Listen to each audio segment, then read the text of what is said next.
Namo Buddhaya, Jai Bhim. May the noble triple gem bless you all. Now today we are starting a new series of Dhamma discussions to explain the path to Sothapanna, the first level of enlightenment. Before I start the discussion, there are a few points that I would like to make. To explain the path to Sothapanna, I'm going to mainly use two sutras from the Tripitaka, that is Dhammacakkappavattana Sutra, the very first sermon that Lord Buddha delivered after attaining Buddhahood, and then the Sothapanna Sutra. In addition to that, I'm also going to quote information from Dveda Vitakka Sutra, Vitakka Santana Sutra, and the Ratana Sutra, and also from the Chutta Sutra. Now, all this information I have taken from the oldest Tripitaka in the world, which is kept at the British Library in London, which happens to be less than 20 miles from our Vihara. These days, I go there every Wednesday to read the Tripitaka. They have reopened the section 3 weeks ago. For the past 3 weeks, I was there. Now, this Tripitaka has been written down 456 years after Lord Buddha passed away. So it's over 2,100 years old, and it is widely accepted as the oldest Tripitaka in the world, and the only one that has been written down by Arahat monks. It has been written down in Sri Lanka at Alulena Rajamaha Vihara, in a village called Matula in Kegal district in Sri Lanka. And how it came to London is a very interesting story, which I will tell you later. Now, the information that I'll be quoting from that Tripitaka, in some cases, it might slightly differ from what you have heard already. And if that is the case, please don't develop anger, resentment, or arguments against it. Just practice the principle that Lord Buddha explained in Kalama Sutra. In Kalama Sutra, Lord Buddha said, don't either believe or disbelieve me. Just listen to me carefully, take all these facts home, and go through them and analyze them using your intelligence and wisdom. And at the end of the day, if you think that this information is right, take it, make use of it, and you will get results very soon. On the other hand, if you think that this information is wrong, just leave it out and carry on with whatever you are doing, but don't develop anger, resentment, or arguments against it. So I kindly request all of you to practice the same principle. I will deliver the sermon for about 45 minutes. After that, I'll give you 2 hours to ask any questions.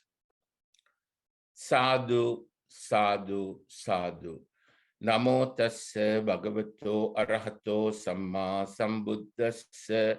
Namo tassa bhagavato arahato samma sambuddhassa. Namo tassa bhagavato arahato samma sambuddhassa. Sadhu, sadhu, sadhu.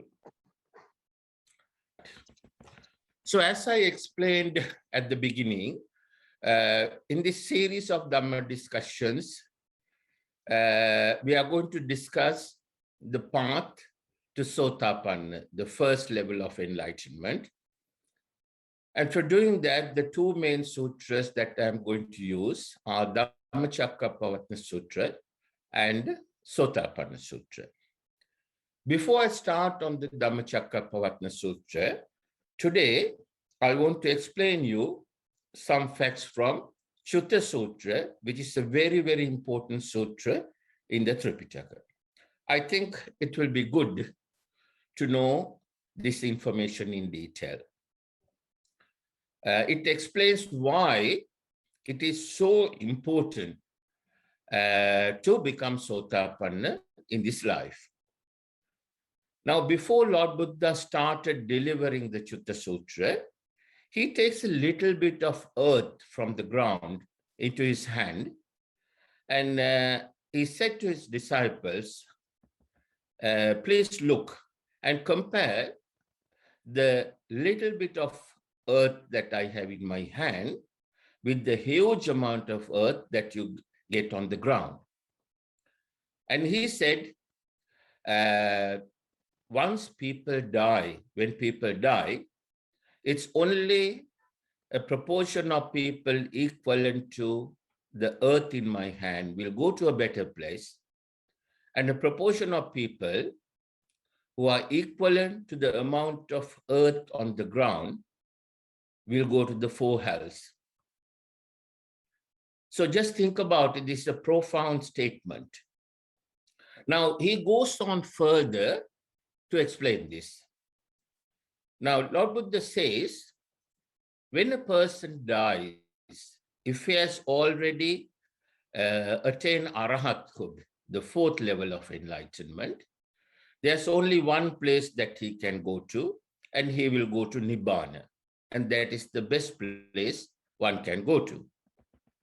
Then he says, if a person, when he dies, he has attained the third level of enlightenment, Anagami, then there's only one place that he too can go to, and that's a Suddhavasa in Brahmaloka.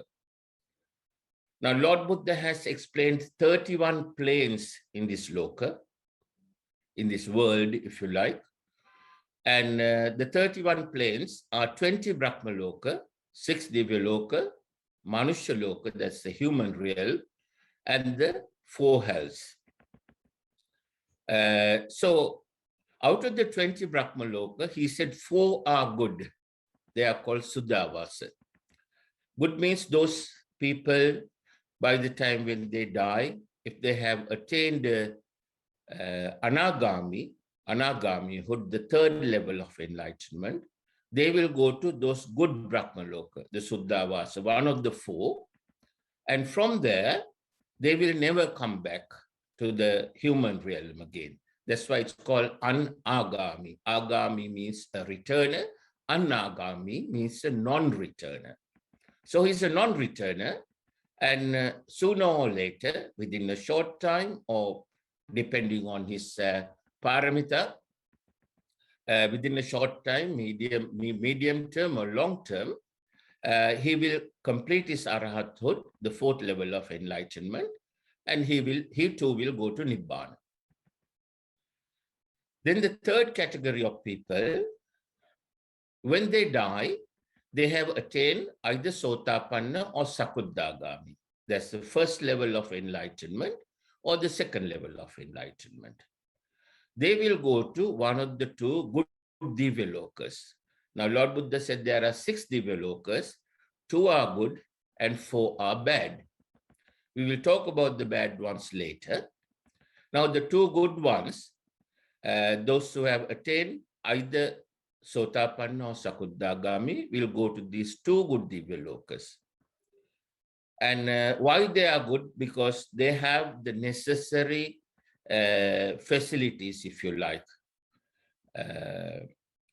necessary comforts, but not Kamasukallikanu, yogo, not too many luxuries. They have the necessary comforts to continue their path to Anagami and Arahathood. And also they have Dhamma there.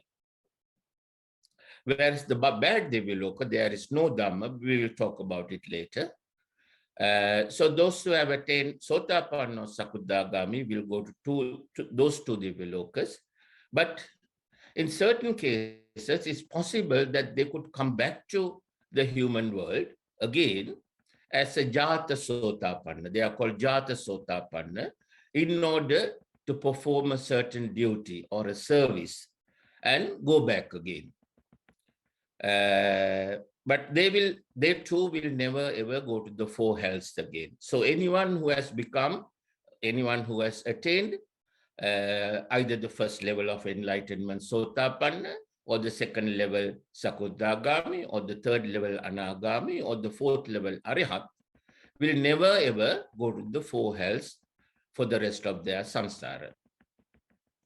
Then remains the people who were before their death, who were in the Sothapanna Marga, but for some reason, they were not able to attain Sothapannahood, or they were not able to become Sothapanna.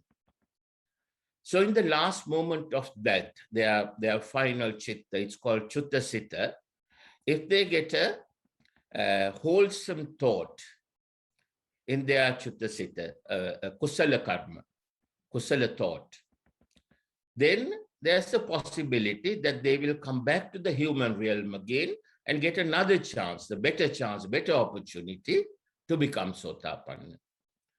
But on the other hand, because they are not Sothapanna, there's a possibility they could get an unwholesome thought into their last thoughts, the Chutta Sitta. And if that is the case, they too will go to the four hells. Now, all those categories we discussed so far, apart from the last one, the first four categories, that Sothapanna, Sakudagami, Anagami, Arahat, and they were the percentage of people Lord Buddha compared to the amount of soil in his hand. And the rest have neither come to the Sothapanna Marga nor attained Sothapannahood. All of them will go to the four hells. Four hells are the animal kingdom, the ghost kingdom, the inferior ghost kingdom, and the hell itself. Now, when we say hell, in one sutra, he has described 125 different types of hells. And he has also explained if one goes to the four hells, it will take several kalpas, several eons, for that person to be able to come back to the human realm again, human world again. That is because in the four hells, now you can't see the last three, but you can see the first one, the animal kingdom. We all can see. We can imagine, we can see, we can understand how animals live. Obviously, they don't have a developed mind, and they don't understand Dhamma. They don't know the difference between wholesome deeds and unwholesome deeds, merits and sins. They don't know anything about Dhamma. They don't know anything about Raga, Dvesha, Moha, or Maitri, Karuna, Mudita, Upekka. They have no idea. So all day alone, 24/7, all they are doing is having thoughts involving Raga, Dvesha, Moha, the akusal thoughts. And all day they keep accumulating unwholesome qualities and sins. And by the time they die, whether they live 5 years or 10 years or 200 years like a tortoise, they have accumulated the mountain of unwholesome qualities, akusal, they are called akusal, and also sins. So simply, they will be reborn in another place in the four hells in order to pay for those sins and the akusal karma. So this is the danger of a person not becoming Sothapanna. Now, one doesn't necessarily have to be a Buddhist to become Sothapanna. Now, Buddhism is a religion, but Buddha Dhamma is not a religion. Buddha Dhamma is a science. So if you take the 5 main religions in the world today, let's say Buddhism, Hinduism, Christianity, Islam, and Judaism, the major 5 that we know in the West. I know that there are other religions in China and Africa and so on, but as far as the Western world is concerned, these are the 5 main ones, if you include Sikhism also, Sikhs. So all these religions are very good. They teach people how to live a good life. But Lord Buddha's Buddha Dhamma goes one step further, and it explains the path to eradicate suffering permanently and go to a permanent place called Nibbana, where there is no suffering. It's permanent without suffering. Whereas all the other 21 planes, wherever you go, whatever the religion you follow, whether it's Buddhism, Hinduism, Christianity, Islam, Judaism, or Sikhism, you can be a good person.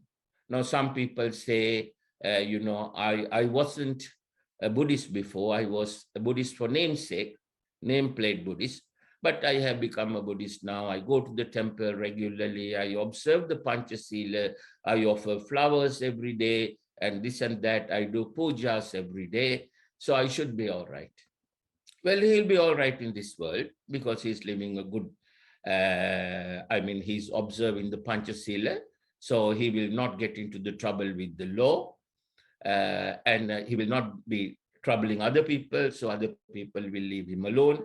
By and large, he will have a good life in this world. But it doesn't mean that he is protected from the four hells, because he doesn't know enough about Raga, Dvesha, Moha, and Maitri, Karuna, Mudita, Upekka, which Lord Buddha has explained in Buddha Dhamma. Unless he has learned Buddha Dhamma, he or she has learned Buddha Dhamma and practice it, practice Sabba Papa Sakaranang, Kusala Supasampada, then he is not protected from the four hells. Remember, this is very, very important. That's why it's so important to become Sotapanna. Lord Buddha said, if you are born as a human being, whether you live 10 years, 50 years, or 100 years, the top priority in your life should be to comprehend Buddha Dhamma, comprehend the Four Noble Truths, and become Sotapanna. Once you have become Sotapanna, your lifestyle will change completely, your thinking will change completely, and instead of practicing Raga, Dvesha, Moha, majority of the time you'll be practicing Maitri, Karuna, Mudita, Upekka. So you'll be accumulating more wholesome qualities and more merits, which will protect you from going to the four hells for the rest of your samsara. A Sotapanna person will never ever get an unwholesome thought as his last thought in the Chutta Sutta. He will always have a wholesome thought because majority of the time he's practicing wholesome thoughts. So that is why it is so important to become Sotapanna. Now, having said that, so think about it.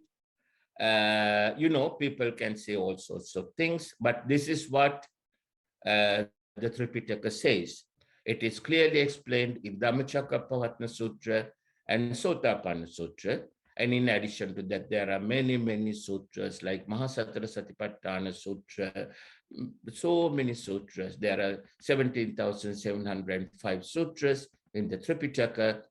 And whichever the sutra that you look at, some of the sutras are very comprehensive, covers everything from beginning to the end, like Dhammacakkappavattana Sutra or Mahasatara Satipatthana Sutra, whereas the other sutras have covered certain specific areas, which Lord Buddha has briefly explained in Dhammacakkappavattana Sutra.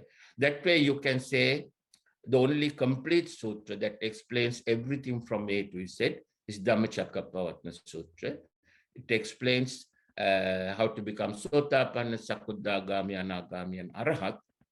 Now, the Mahasatara Satipatthana Sutra is also a comprehensive sutra, but it doesn't explain very much about how to become Sotapanna. It explains from the point of Sotapanna how to go from there to Sakudagami, Anagami, Arahat by practicing meditation. So it mostly explains the meditation techniques in detail and how to practice them. So Mahasatara Satipatthana Sutra will be useful for a person who has already become Sotapanna and would like to move forward. But to become Sotapanna, Mahasatara Satipatthana Sutra does not help well, I should say it does not help because that's meant for a different purpose. That's meant for a person who has become Sotapanna. To become Sotapanna, the most important two sutras are Dhammacakkappavattana Sutra, where Lord Buddha has explained everything from A to Z, Sotapanna, Sakuddhagami, Anagami, and Arahat. And in addition to that, for Sotapanna, in the Sothapanna Sutra, he has explained, he has gone one step further than what he has explained in the Dhammacakkappavattana Sutra and has given more details on how to become Sothapanna. So those are the two main sutras that we are going to discuss in detail. And in addition to that, I'm also going to explain Dveda Vitakka Sutra and Vitakka Santana Sutra, which is important to understand how to complete the fourth step. There are four things that Lord Buddha has explained one has to do in order to become Sotapanna. We will be discussing them as and when we go through the Dhammacakka Sutra. Just to mention them here, Kalyana Mitra Sevana, Sirisaddharma Sravana, Yoniso Manasikara, and Dhammanudhamma Patipada. Most of you have heard of them. The last one, Dhammanudhamma Patipada, the best way to understand that is from Dveda Vitakka Sutra and Vitakka Santana Sutra. So from the Chutta Sutra, you can see how important it is and why it is so important to become Sotapanna, because once you become Sotapanna, you will know that you are Sotapanna. And you will know that you are protected from the four hells, and you will no longer be scared or frightened of death. Death is an imminent thing. It comes to everyone. We don't know when it's going to come. Lord Buddha said, life is like a drop of rainwater hanging at the tip of a leaf, waiting to fall onto the ground anytime. So we are all those drops of leaves. Don't forget that. It doesn't mean that you give up everything what you do and go to the forest and start meditation. No. You live your normal life, whatever the jobs or business or whatever you are doing for a living. Without that, you can't live. Without having a living, you won't be able to do anything. So you have to do your normal things according to the society where we live in. But while doing that, you have to give priority to becoming Sotapanna. And I will explain to you in season 2. This is the first season, first part, if you like. The first 10 Dhamma sermons, 8 to 10 sermons are the first part where I explain the theory part. I have done that with the first group, with Vinay, and I think if I remember correctly, there were 18 people altogether. And for them, I'm going to do the second part next week. So for these two groups, group 1 and group 2, for group 2, we are starting today. And for group 1, we will start the practical sessions next week. Now let's look at the time. It's 8 o'clock now. I think let me explain further about Sotapanna. I'll take about another 10 minutes to explain what Sotapanna is. Now, we hear Sotapanna, but most people have different definitions. Some people don't know what Sotapanna means. Some people have different definitions. Now, in Dhammacakkappavattana Sutra, Lord Buddha said, Dukkhe Jnanam, Dukkha Samudaya Jnanam, Dukkha Nirodha Nirodhagamini Patipada Jnanam, Ayang Uchati Bhikkhave Samadhiti. So, a Samma Sambuddha has 73 special wisdoms, and they are called Buddha Jnana. Jnana is the Magadhi word for wisdom. So Samma Sambuddha has 73 of them. A person who has become Sotapanna will get 4 of them. They are called Dukkhe Jnanam, Dukkha Samudaya Jnanam, Dukkha Nirodha Jnanam, Dukkha Nirodhagamini Patipada Jnanam. Those 4 we will discuss in detail when we go through the Dhammacakkappavattana Sutra. So the main thing is a Sotapanna person will have those 4 wisdoms. Then Lord Buddha says that Sothapanna person, ayang uchati bhikkhave samaditi. That person has attained samaditi. That means he has completed the first step of the Noble Eightfold Path. So what is samaditi? Now the word sang, that appears more than 1,000 times in the Tripitaka. I can give you so many words which is made up of this word sang. If you add this word sang to any other word in the Magadhi language, that's the way the language is being constructed or developed. The word, if you add the word sang to the beginning of another word, that means that the combination of those two words gives a meaning of an action, a thought or an action that involves raga, dvesha, moha. For example, the last three words of Lord Buddha was, can anyone remember the last three words of Lord Buddha? Attadipa bhava. Attadipa bhava. Last three words? We discussed it several times last time.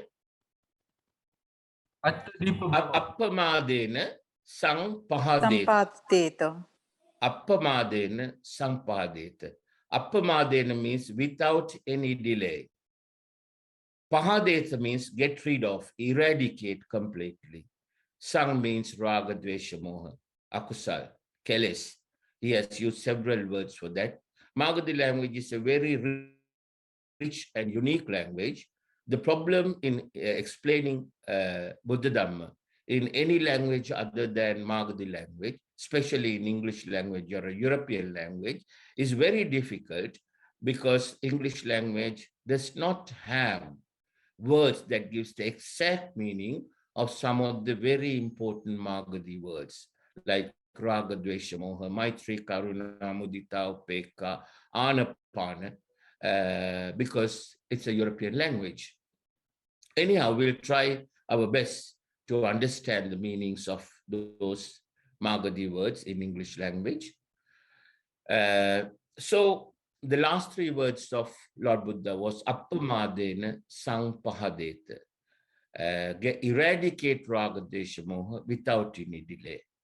So sang means raga, dvesha, moha. As we go on, I'll give you examples of about 25 where their sang appears. There are more than that. There are over 100, but I'll pick 25 from the Tripitaka and give you words like sanchetana, santapa, sangita, sangvardhana. There are many, many words like that where sang has been connected to the word, which means that word means something that involves raga, dvesha, moha. So remember, it's very, very important. In most countries, I have seen that the preachers, whether they are monks or lay people, they give different meanings to the word sang. And this word is so important to comprehend Buddha Dhamma. And if one gets the meaning of that sankara, which is a very, very important word. Now, if one gets the meaning of the word sang incorrectly, that person cannot comprehend Buddha Dhamma, as simple as that. Because words like sankara and sanchetana and samaditi, if you don't get the correct meanings, then you go on a wild goose chase. You will never comprehend Buddha Dhamma. So it's very, very important that you understand the meaning of the word sang. Sang means anything to do with raga, dvesha, moha. Samaditi, sang means raga, dvesha, moha. Ma means completely eradicating. Ditti is the vision. So samaditi is the vision that eradicates raga, dvesha, moha. Or to put it in another way, the path that teaches you or allows you to eradicate raga, dvesha, moha. So a person who has listened to correct Buddha Dhamma, comprehended it, and attain the four Buddha jhanas, Dukkha Jnanam, Dukkha Samudaya Jnanam, Dukkha Nirodha Jnanam, Dukkha Nirodhagamini, Patipada Jnanam. Anyone who has attained those four jhanas, four wisdoms, and that person has attained Samma Ditti. And also that person has eradicated 3 of the 10 bonds that binds a person to samsara. Lord Buddha described the 10 bonds as Sakkaya Ditti, Vichikiccha, Silabbata Paramasa, Kamaraga, Patiga, Ruparaga, Aruparaga, Mana, Uddacha, Avidya, the 10. A Sothapanna person will get rid of Sakkaya Ditti, Vichikiccha, Silabbata Paramasa. We will discuss in detail what they are as we go on.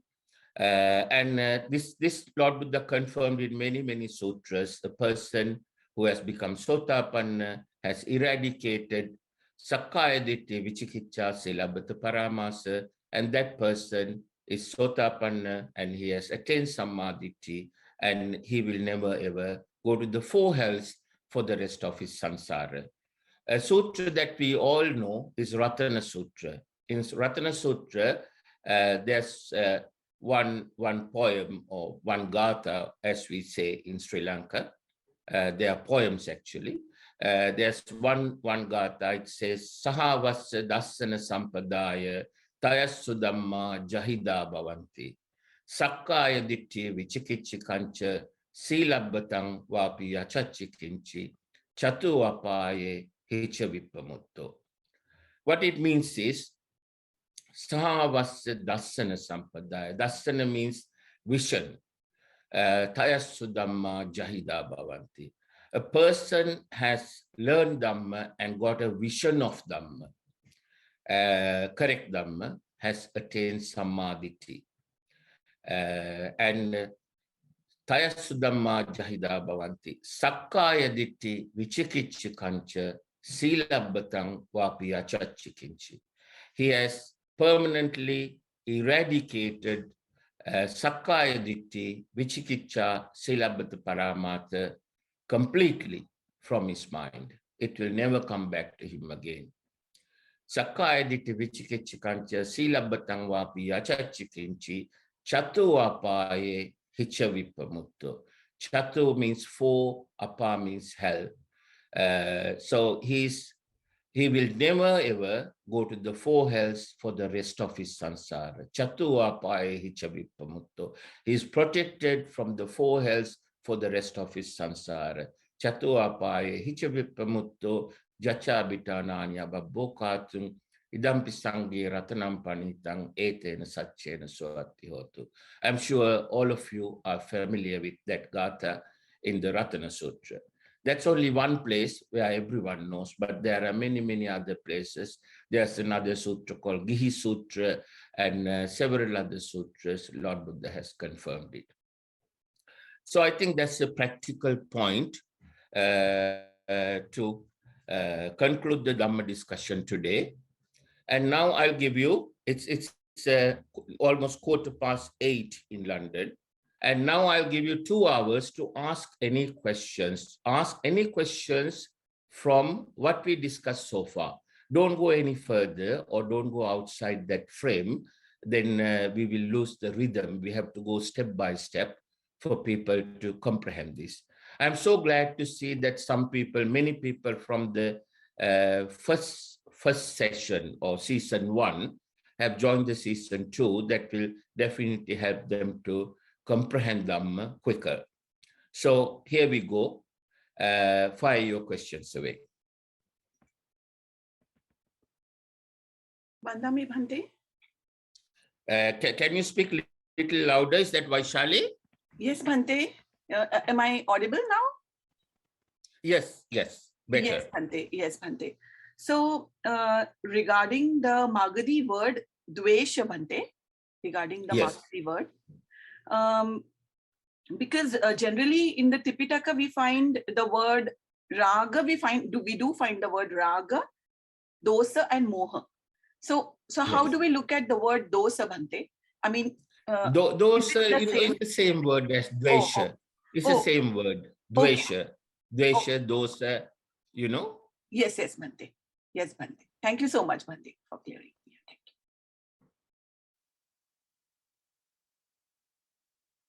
you. In English, we call them attachment, anger, and ignorance. But I don't like to use those words because the meanings of those words are misleading, you see. Mhm. Okay, Bhante.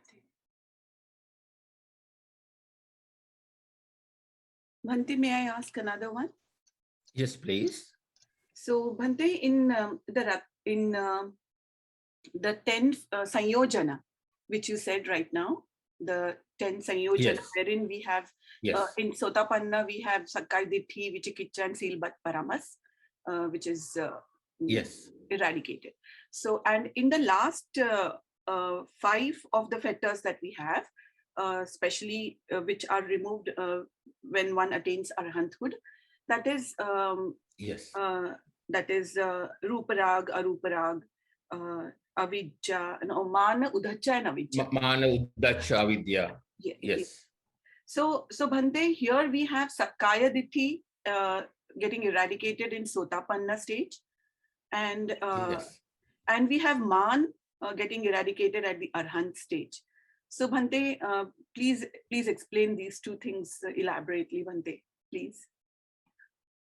Well, you see, I don't want to go into Arhat stage. Let's talk about anything that's relevant to Sotapanna stage, because we don't want to talk about things in the PhD while we are doing A levels or +2, right? They call it +2 in India, isn't it? So let's leave it what is in the Arahathood. If you want to talk about, if you have any questions about Sakkaya Ditthi Vichikicha Silabat Paramasa, I can explain it to you. So Bhante, I was just thinking about Sakkaya Ditthi getting eradicated in the first stage, Sotapanna stage. Yes. So, yes, Bhante. So Sakkaya Ditthi, the view about ourselves. I mean, just a simple It's the wrong understanding that we have of life. You see, sansara. We think that, life is good. And in life, what we do is, now we will understand it more once we start discussing the Sothapanna Sutra. In Sothapanna Sutra, Lord Buddha has explained in detail about Panchaskandha and Panchupadana Skandha, then Rupa Vedana Sanya Sankara Vijnana, how a Pruthakjana person is a person who has not attained Sothapanna and Samadhi. That Pruthakjana person, how he deals with this Rupa Vedana Sanya, he takes them in, and how he commits Sankara and enjoys Aswada. And he does not know that Aswada has a massive downfall known as Anicca Dukkha Anatta, which leads him to the 4 hells. So those things we will discuss it in detail.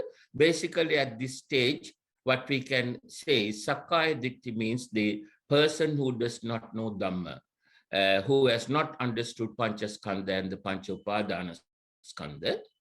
He thinks that the purpose of life is to enjoy, and the way to enjoy is, satisfy your mind through the data or information, whatever you call it, the information that we take through the 6 senses.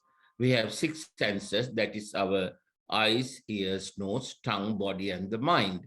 So we take information or data, if you like, let's call it data, and we take data into our mind through this through the 6 senses, and we process that data in order to enjoy aswada. That's what the average person does.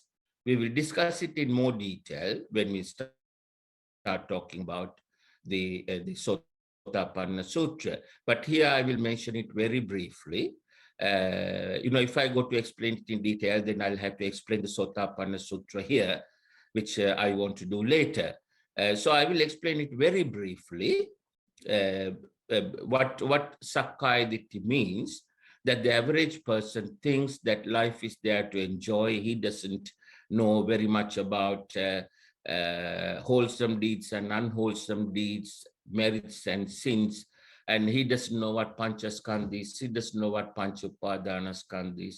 He's just enjoying what he thinks is enjoyable. And he likes to see nice things. He likes to hear nice sounds, music, whatever that he likes. Then he likes nice smells, the smells that he's used to. He likes to taste nice food that he likes, food and drinks.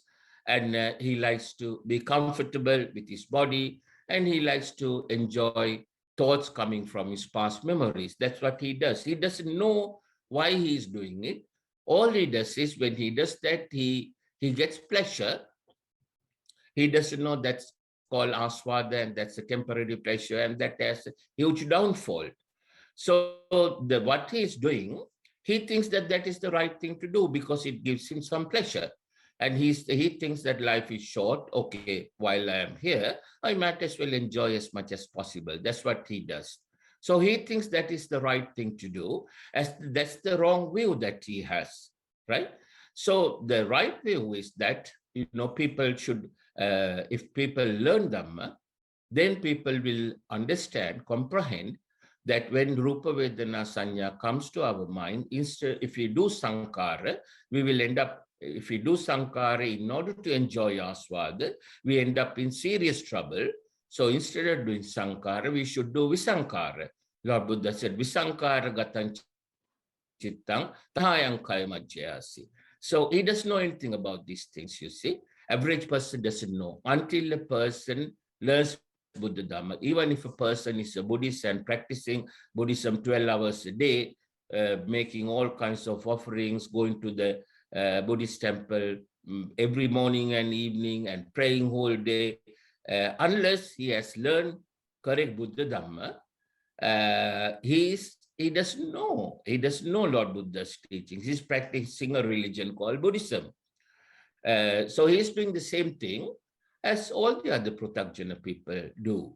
He doesn't know anything about Panchaskandha and Panchupadanaskandha. He's taking in Rupa Vedana Sanya, committing Sankara in order to enjoy Aswada, which makes the way for him to go to the four hells. He doesn't know that. He will keep praying and offering dana and doing various things. He thinks he will be okay. That's what Emperor Ashoka did.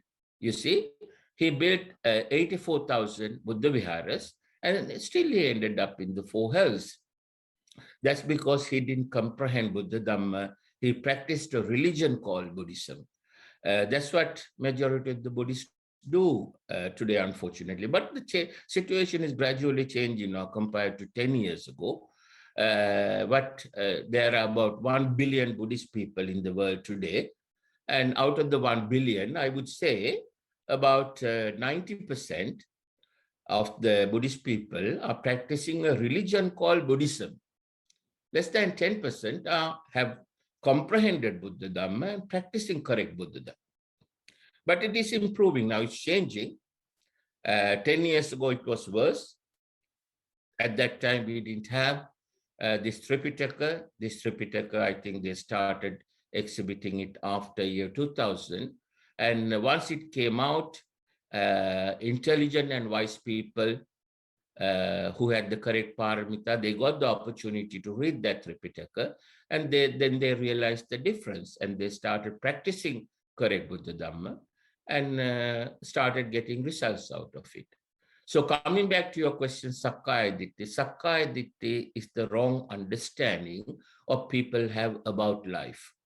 And getting rid of the Sakkaya Ditthi is getting rid of that wrong understanding and coming to the right understanding. What are we going to understand correctly? We are going to understand Panchaskandha and Panchupadanaskandha correctly. And instead of doing Sankara and ending up making up a way to go to the four hells, we will learn how to do Visankara and make our way to Nibbana. So that's what the person who has got rid of Sakkaya Ditthi will know. He will understand, he will fully comprehend, he will believe that what he was doing was wrong. Doing Sankara is wrong. He should be doing Sankara. So a person who has got rid of Sakka identity, he knows doing Sankara is wrong. He must be doing Visankara, but he hasn't started doing Visankara 100% all the time. He will start practicing it, and by the time he attain Arahathood, then only he would have developed the necessary requirements, necessary abilities to practice Visankara all the time. We will discuss it in more detail when we start discussing the Sothapanna Sutra. So your question is little too early. I gave a brief answer. Ask me that question again when we are discussing Sothapanna Sutra, and I'll give you a more detailed answer. Thank you, Bhante. Sure, Bhante. Thank you. Vandami Bhanteji. Namo Buddhaya. Thank you for your detailed and elaborate explanation on Sammaditthi. Can you please elaborate a little bit more similarly on Samma Sankappo? We will discuss all that when we come to, when we go through the Dhammacakkappavattana Sutra. You see, then we are coming to we will be discussing the Noble Eightfold Path. When we start doing that, we will discuss them in detail. Samma Sankappa, Samma Vacha, Samma Kammanta, Samma Ajiva, Samma Vayama, Samma Sati, Samma Samadhi. So please ask me that question when we come to that stage, and I will explain it in more detail. Because if I do it now, then I will have to explain Dhammacakkappavattana Sutra here, and then we won't be going step by step, you see.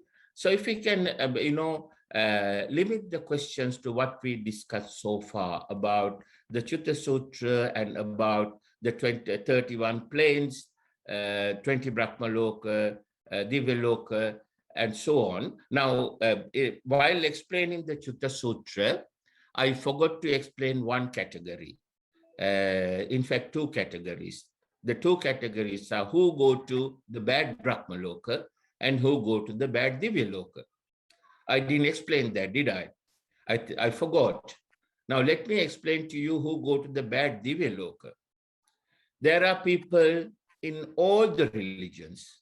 If you take the 6 major religions, Buddhism, Hinduism, Christianity, Islam, Judaism, and Sikhism. There are people who are very good people. They observe Panchasila. If you take the 6 main religions, in one form or another, you have Panchasila in there. Now, one could say in Islam, there is no Panchasila, but the killing is not there, but it is there. They have changed slightly. But if you look at original Islam, the Panchasila is there. Same with Christianity. If you look at the Old Testament, in the Old Testament, it says, thou shalt not kill. But in the New Testament, they change it to thou shalt not murder. Thou shalt not kill means don't kill any living being. But thou shalt not murder means don't kill people. So, they have changed it, but the Panchasila is there in all the religions.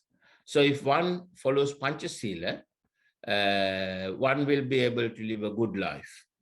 But Lord Buddha's teachings goes one step further than that and teaches how to live a good life as well as how to eradicate suffering, how to come out of this cycle of birth and rebirth forever and go to a very special place called Nibbana.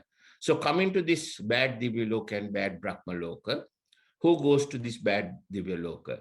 There are people in all 6 religions and all the other religions, if you take in the world, or the 6 main religions mainly teaches only good things. Whether people practice it correctly or not is a different matter. But if you study their teachings, all 6 teach people how to live a good life. So those people who live a good life and give a lot of dana and so on, and wish for a very comfortable life, wish for a lot of luxuries, in this life or the next place. If they keep wishing every time when they give dana, they keep wishing that they will go to a Divya Loka where there are a lot of luxuries and so on, where they can live permanently and so on. And then what they give is, for the merits that they have done, they will get what they have asked for, what they have been asked for. They will go to bad Divya-loka. Bad Divya-lokas are like nightclubs. They have Kama, Sukallikan Yoga, extreme luxuries, but there is no Dhamma. So without Dhamma, all they are doing is the merits that they brought with them, they'll be spending them like spending money and enjoying themselves, eating, drinking, dancing, and whatnot. And they will keep doing that until their merits run out. Because there is no Dhamma, they are not practicing Dhamma, they are not accumulating any wholesome qualities or merits. All they are doing is using the merits that they brought with them when they came to that bad Divya-loka. And sooner or later, their merits will run out and they'll be left with the sins that they have accumulated throughout their samsara. So in order to pay for those sins, they'll be sent back to the four hells. So going to those bad Divya-loka is an indirect route to the four hells. Just think about it, right? If it is not clear, please question me. I will explain it. I will try and explain in more detail. I think that this detail is sufficient for most people. Those who are doing, basically what I'm saying is those who are doing dana, those who do not know Buddha Dhamma, they do a lot of good things, they do a lot of charity work and so on, and they think they are all right, just like Emperor Ashoka. But, Lord Buddha had news for them. They are not all right until and unless they have comprehend the correct Buddha Dhamma and become Sothapanna. They are not safe. They will end up in the four hells. They will enjoy life for a short time in a bad Divya-loka and then fall into the four hells.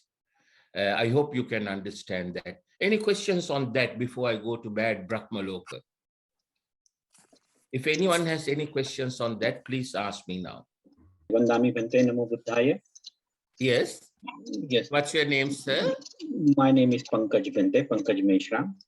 Hello, Pankaj. Yes. Yes, Bhante. So my question is that we hear a lot of suttas where danam vadantu saddhaya, dan becomes something. We talk about shila, that is the necessity of building a moral life, a good life. We hear in different sermons about dana, about sila, and things like that, and we think, okay, we are doing a good thing, but basically all we are getting is currency or money to spend in this Divya-loka. No, not necessarily. The currency that you are getting, you can either spend it to find the path to Sothapanna, or you can go to good Divya-loka. It is absolutely necessary to do good things and accumulate merits. But once you have done that, don't wish for those comforts in Divya-loka. Always wish that. Firstly, Lord Buddha said, when you have engaged in meritorious deeds, it's absolutely necessary to do them. Otherwise, you won't even get the basic necessities to live. It is really necessary. Every time when you engage yourself in a meritorious deed, what you should do is first you should transfer merits to all the living beings living on the 31 planes. Then your merits will double and triple. Then with the power of these merits, you must wish that all the living beings, including yourself, comprehend the Four Noble Truths and attain Nibbana. Not get, comforts and luxurious Divya-loka and so on. So don't get me wrong, you see. It is absolutely necessary to engage yourself in meritorious deeds such as dana. You earn the money. Once you have earned the money, it's up to you to how to spend it. You see?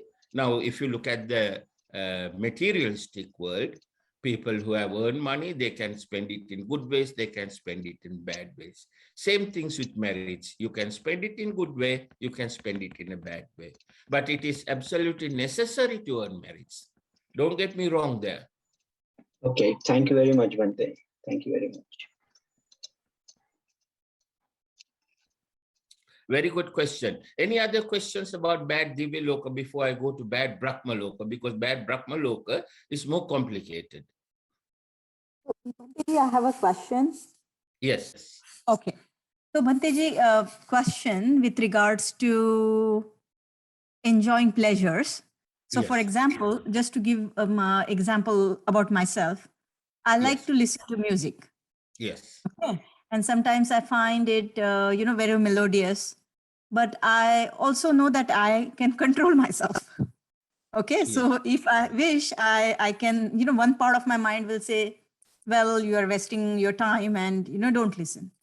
But when we reach that stage of Sothapanna, will it naturally come with that understanding, right? That understanding of Four Noble Truths, that this is not the way of life? You see, once you have become Sothapanna, the things that you enjoyed in life will change. For example, let's say, this is just an example. Before you become Sothapanna, if you like to eat apples, once you have become Sothapanna, you will not like apples anymore, you will like oranges. Is that clear to you? Yep. It is just an So example. That is just an example, but we will discuss it in more detail when we come to talk about the Sothapanna Sutra. This is just an example. Your expectation, your way of life, what you enjoy in life, your way of thinking, all that will change, right? For example, if instead of listening music, you will enjoy more listening to Dhamma or reading Dhamma or discussing Dhamma and explaining Dhamma to other people, you will enjoy more rather than listening to the music that you used to enjoy before.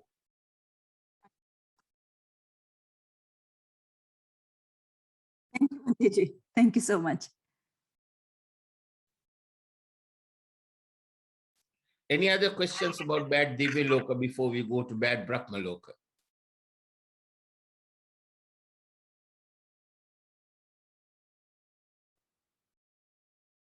Okay, let's talk about bad Brahma Loka now. Now, before Lord Buddha attained Buddhahood, there were over 60 religions in India and Sri Lanka at the time. India and Sri Lanka were very close because the footpath was there.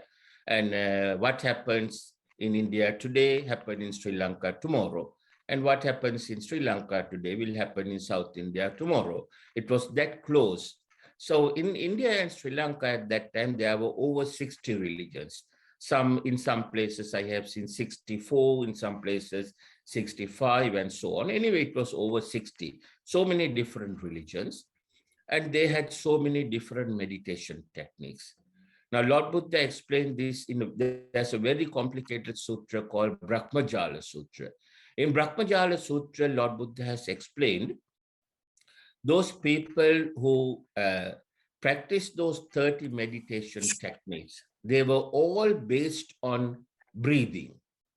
And they developed certain different conditions of mind.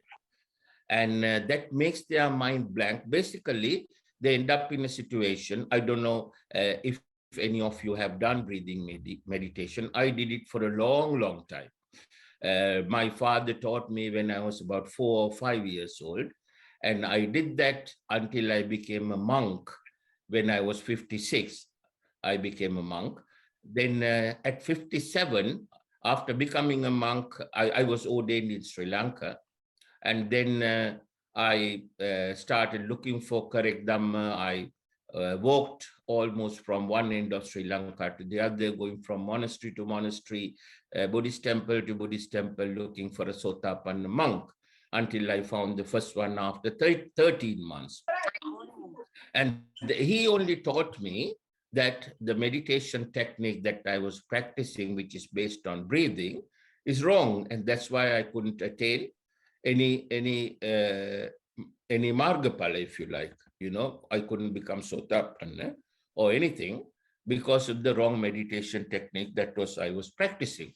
What happens is when you practice these meditation techniques based on breathing for a long time, you get situations what Lord Buddha has discovered, explained as, let me think now those words, sometimes I forget these words.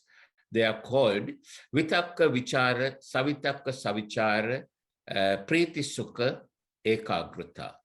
Now, this Vitakka Vichara is one type of thoughts. When you are practicing it for some time, you get Vitakka Vichara. I'm not going to go into details in that.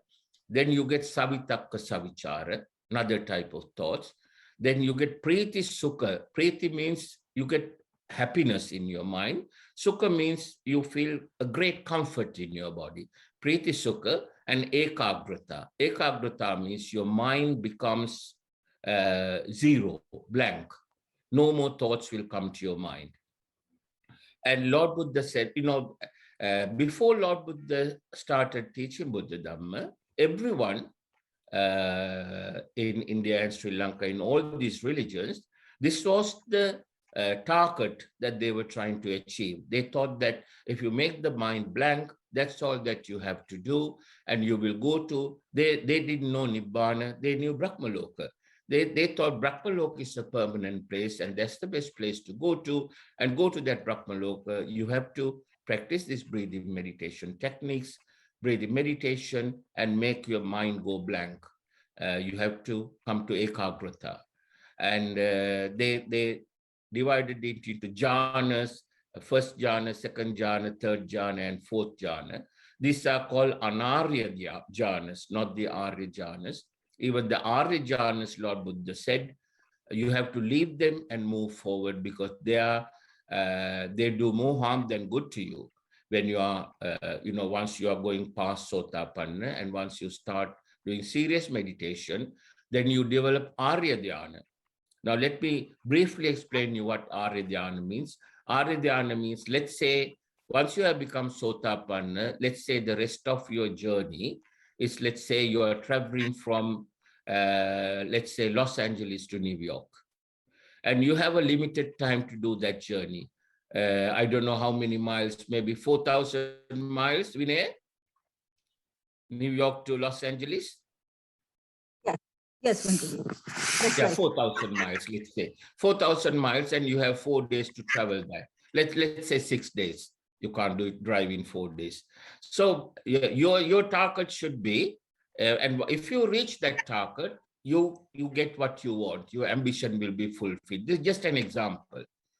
So the Arya Jhanas are 4 hotels you find on the way, where they provide you board and lodging, everything that you need free of charge.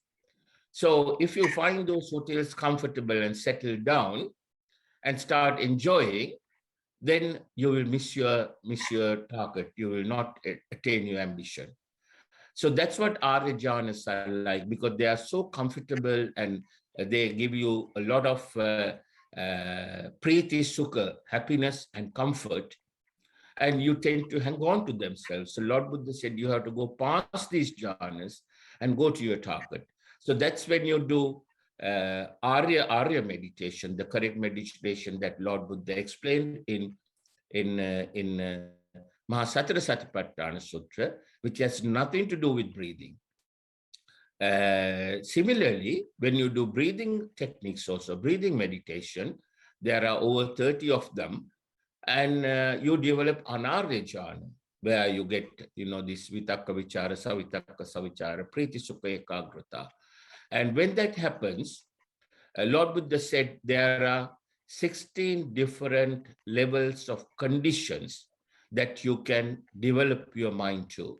Depending on those 16 different levels, you will be, after your death, you'll be born in one of those 16 Brahmalokas. And the problem with those Brahmalokas is they have a very long life, and you will be sitting there like a statue, In most places, you don't even have a body, just a mind. And you'll be sitting there like a statue without any thoughts. So without any thoughts, you can't practice any wholesome deeds. You can't practice loving kindness meditation, or you can't practice Chaturaraka, the 4 meditation techniques that Lord Buddha has described in Mahasatra Satipatthana Sutra, which are Mettanusati, Marananusati, Asubhanusati, and Buddhanusati. If you don't get thoughts, how can you practice them? So Lord Buddha said, those Brahmalokas are very bad places to go to, because you'll be sitting there like statues for a very, very long time, but there is no suffering. No suffering comes to your mind because there are no thoughts. But while you are there, because there is no suffering, the merits that you brought with you will gradually run out. Maybe 10,000 years, maybe 100,000 years, you'll be sitting there like a statue. And once your merits run out, you'll be unfortunately left with sins. In order to pay for sins, you will fall directly into the 4 hells. So going to those Brahmalokas, as those days the people targeted, that's what happened to people like Alarakalama, Uddakarama, and the ascetic Asita. You see, they were practicing those meditation techniques, and that's where they ended up. Now, once Lord Buddha attained Buddhahood, he wanted to help the people that too helped him. First, he looked at Alarakalama, and Alarakalama was in one of those bad Brahmalokas. He can't hear Dhamma. Then he looked at Uddakarama. He was in the same position. Then he looked at Asita. He was in the same position because they practiced those meditation techniques. And those were the techniques that were available in the world, those 30 meditation techniques, which Buddha Ghosha has explained in his Visuddhimagga. You see? So if anyone practices those meditation techniques, unfortunately, according to Lord Buddha's teachings, they will end up in those bad Brahmalokas. They will be there like statues for a long period of time. And then once their merits run out, they will be left with the sins that they brought, and they will fall into the 4 hells. That's why Lord Buddha said these 16 bad Brahmalokas and 4 bad Divyalokas are very bad places to go to, because they are an indirect route to the 4 hells. And if one goes to the 4 hells, whether directly or indirectly, one has to remain there for a very, very long time before he can come out of that and come back to the human world, where he will get an opportunity to become Sothapanna. That's why Lord Buddha said, Manusatta Patilabo Parama Dullabo. He said, getting a human life is the most important one, because in the human world, only a person can become Sothapanna. Just think about it, right? If you become Sothapanna in the human world, you will go to a good Divyaloka, one of the 2 good Divyalokas. Then you are already Sothapanna. You cannot become Sothapanna again. Then if you become Anagami, you go to a good Brahmaloka, you cannot become Sothapanna again there. And if you become Arahat, you go to Nibbana, you can't become Sothapanna again.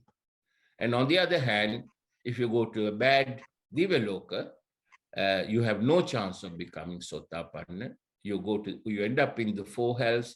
If you go to the bad Brahmaloka, again, you will stay there for a long, long time, and then end up in the 4 hells. So just think about it. As a human being, if you believe in Lord Buddha's teachings, there's only one way we have. We have to become Sothapanna before we die. We have no options on that.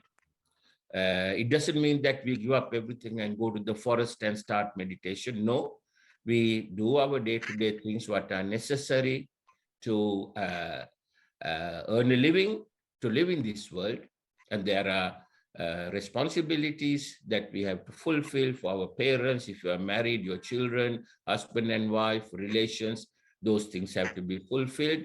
While doing that, Lord Buddha said you have to give top priority. Whatever you do those things, but give top priority to learning Bukkare Buddha Dhamma and becoming Sothapanna. And that is absolutely necessary. And there's nothing more important than becoming Sothapanna. Now, the main benefit of becoming Sothapanna is you will never ever go to the four hells again for the rest of your samsara.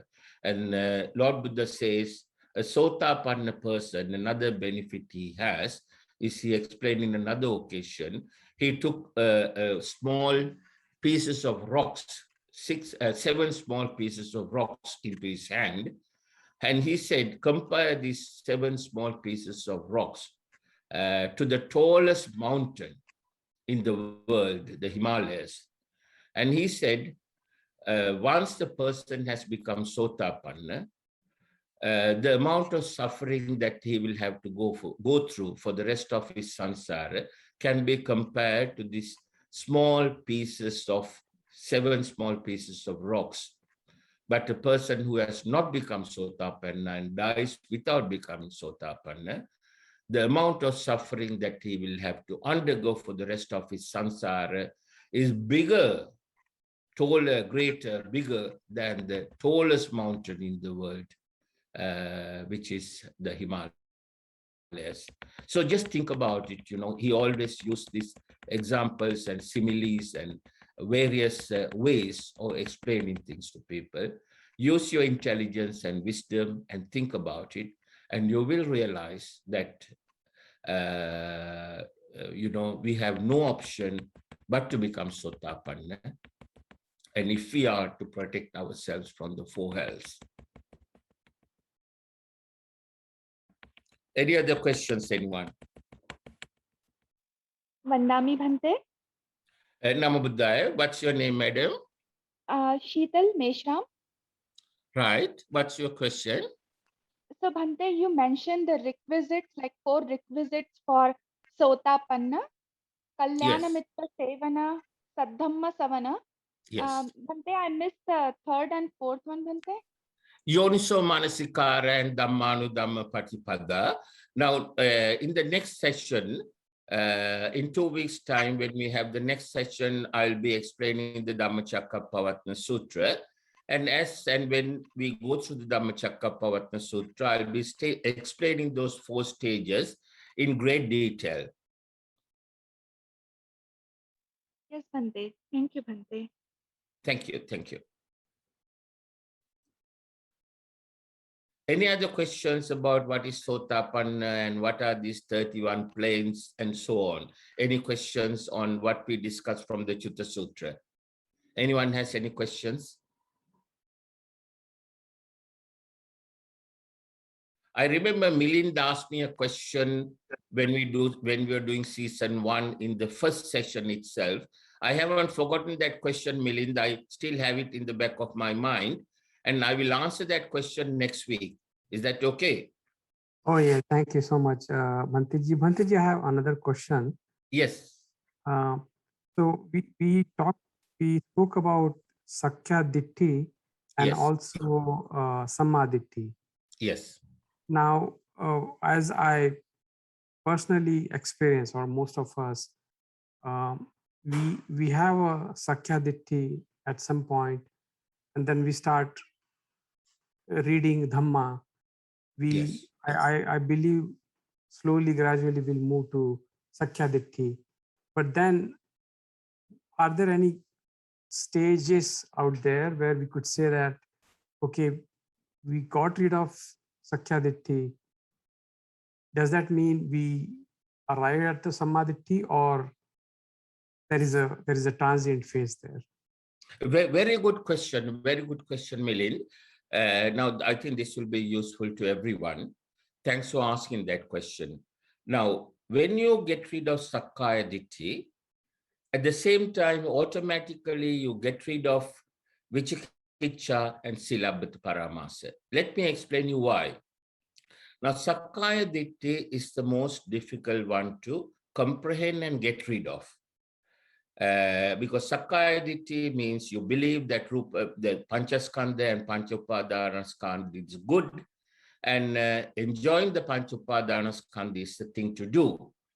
And the moment that you have understood in detail what Panchaskandha and Panchopadana Skandha, and enjoying this Panchopadana Skandha, in other words, taking Rupa Vedana Sanya, doing Sankara in order to enjoy Aswada, and carrying on with that lifestyle is wrong, and you realize the danger of it, and you decide to come out of it, then you start doing Visankara. Then the moment that you have understood that, that means your Vichikitsa. Vichikitsa is the doubt that you have about Buddha, Dhamma, and Sangha. Once you have understood that the difference between Sankara and Visankara, you realize how important, how valuable this Dhamma is. Because Dhamma is the thing that explains it to you. And so you will have no doubt whatsoever about the Dhamma. And then the Buddha who explained this Dhamma, you will have no doubt about Buddha too. And the Sangha, the disciples who are explaining this Dhamma to you. Sangha is not a person who is just wearing a robe. That's a bhikkhu or bhikkhuni. Sangha is a person who has become either Sothapanna or higher. Sothapanna, Sakudagami, Anagami, Arhat. One of those four, any of those four is called Sangha. In other words, a person who has become Sothapanna or higher is a Sangha.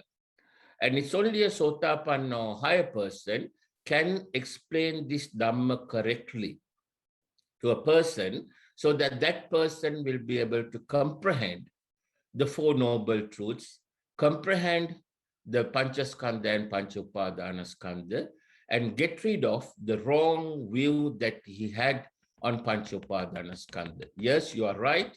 Once you have got rid of the Sakkaya Ditthi, you become Sothapanna, you get rid of the wrong view, and you come to the right view, right? So once you have come to that stage, your Vichikitsa will automatically go away. You will have no doubt whatsoever about Buddha, Dhamma, and Sangha, and also Silabbata Paramasa. Silabbata Paramasa means engaging in various pujas and various things in order to attain Nibbana, or in order to attain peace after life.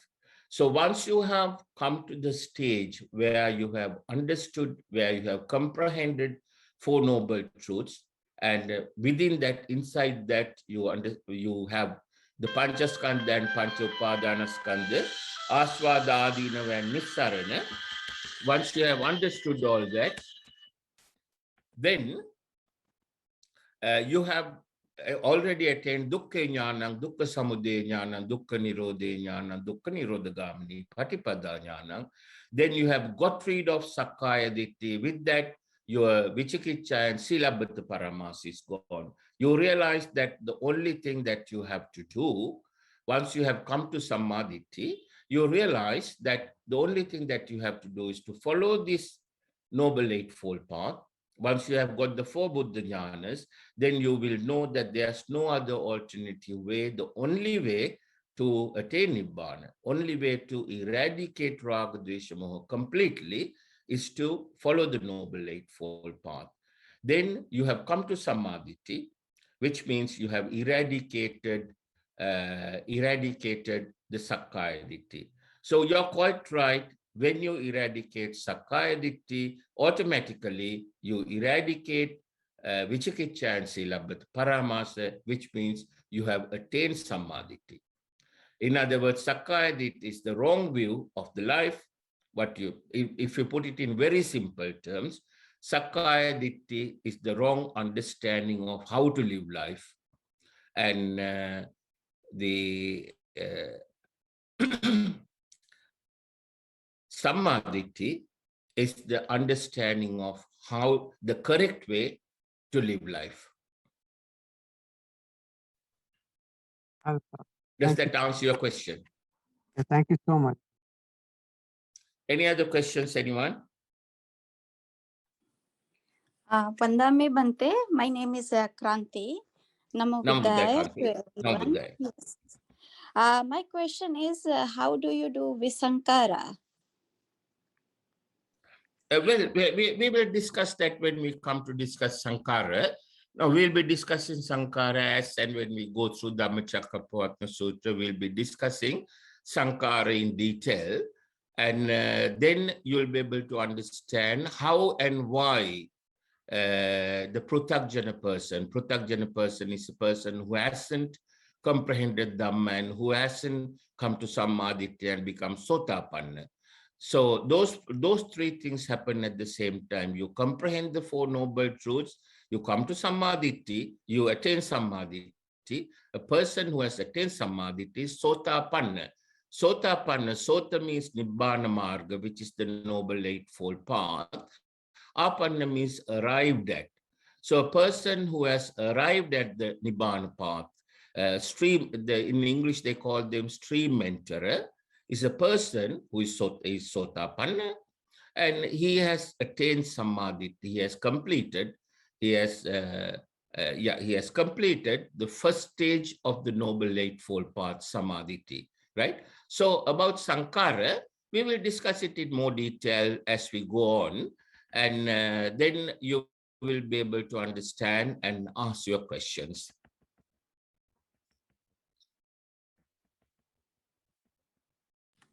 Yeah, thank you, Bhante. You're welcome. Any other questions? Any other questions on what we discussed so far about these 31 planes and good Brahmaloka, bad Brahmaloka, good Divyaloka, bad Divyaloka, who goes where, what, for what reason, and who goes to the four hells, who comes to the human realm? Any questions on them?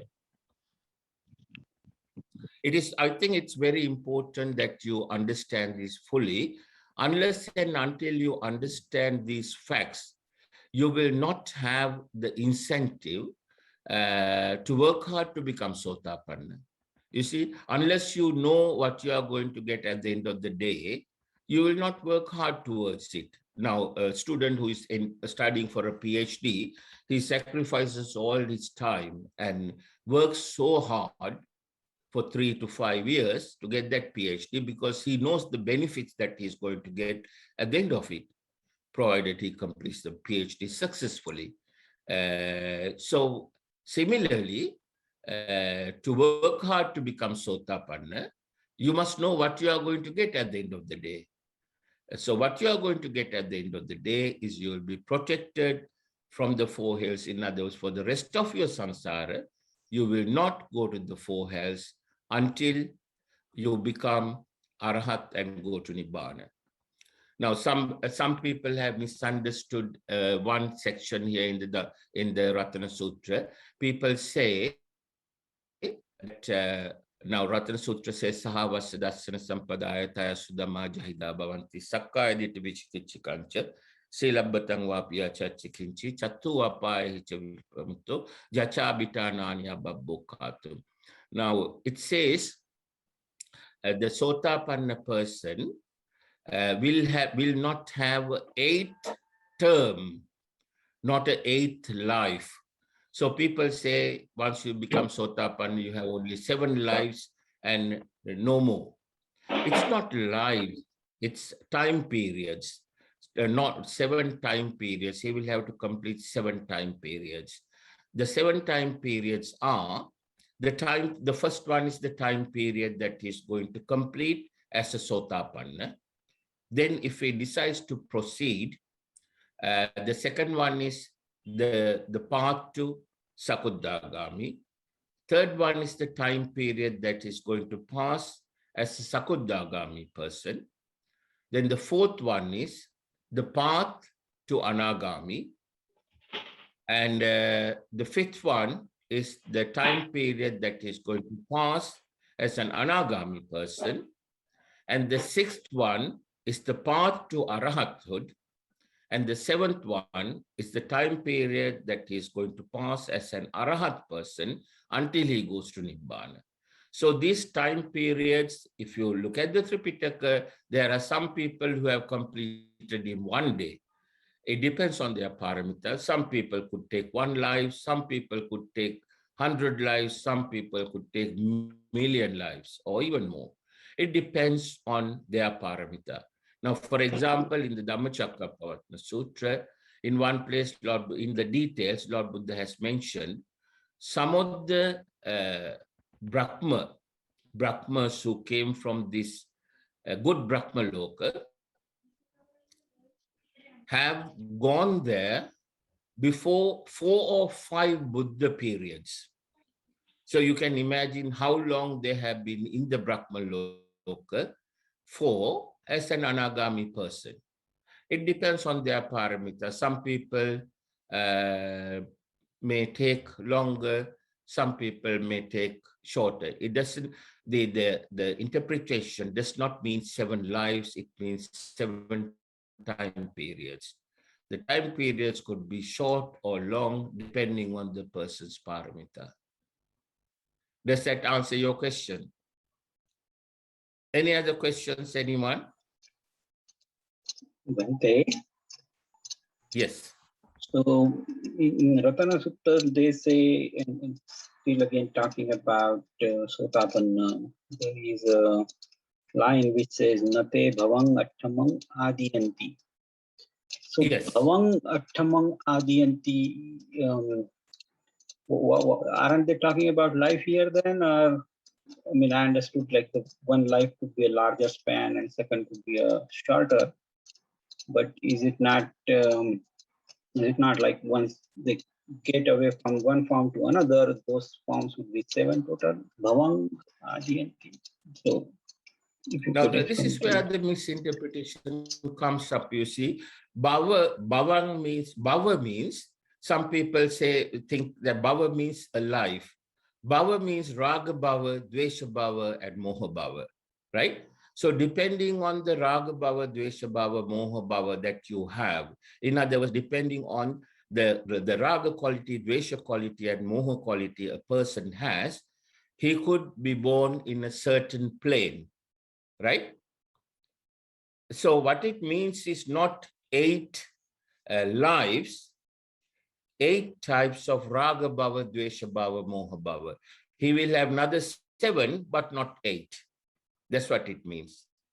So, once he has become Sothapanna from a Pruthajjana person, his raga, dvesha, moha qualities have changed, right? His raga bhava, dvesha bhava, moha bhava have changed. As a Sothapanna person, he might be there for 1 day, he could be there for 100 years, he could be there for 1,000,000 years, right? He could be born several times. He could come back to the human world and go back several times, depending on his paramita. So bhava doesn't mean a life. Bhava means raga bhava, dvesha bhava, moha bhava. So depending on the combination of those 3 qualities, you are born in a certain plane, in a certain condition. You could be, depending on the combination, you could be Pruthajjana, or you could be Sothapanna, Sakudagami, Anagami, Arahat, or in between. So those are the 7 conditions. The 7 conditions that I explained earlier. Those are the 7 bhava, not 7 lives. So those 7 bhava could take 1 life or 1,000,000 lives or trillion lives, depending on the person's paramita. Does that answer your question? Yes, Bhante. Thank you, Bhante. Vandami Bhante. Nam Buddhaya.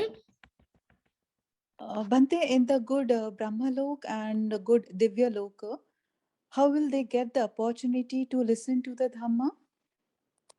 Well, in good Divya Loka, all the beings who are there in the 2 good Divya Lokas, the first one, they are all Sakudagami, and the second one, they are all, first one, they are all Sothapanna, and the second one, they are all Sakudagami, right? So all the time, there are teachers who teach that some people, they are discussing them, some know more than the others, they listen to each other, and so on. So their pastime is discussing them and practicing them. They enjoy it so much, right?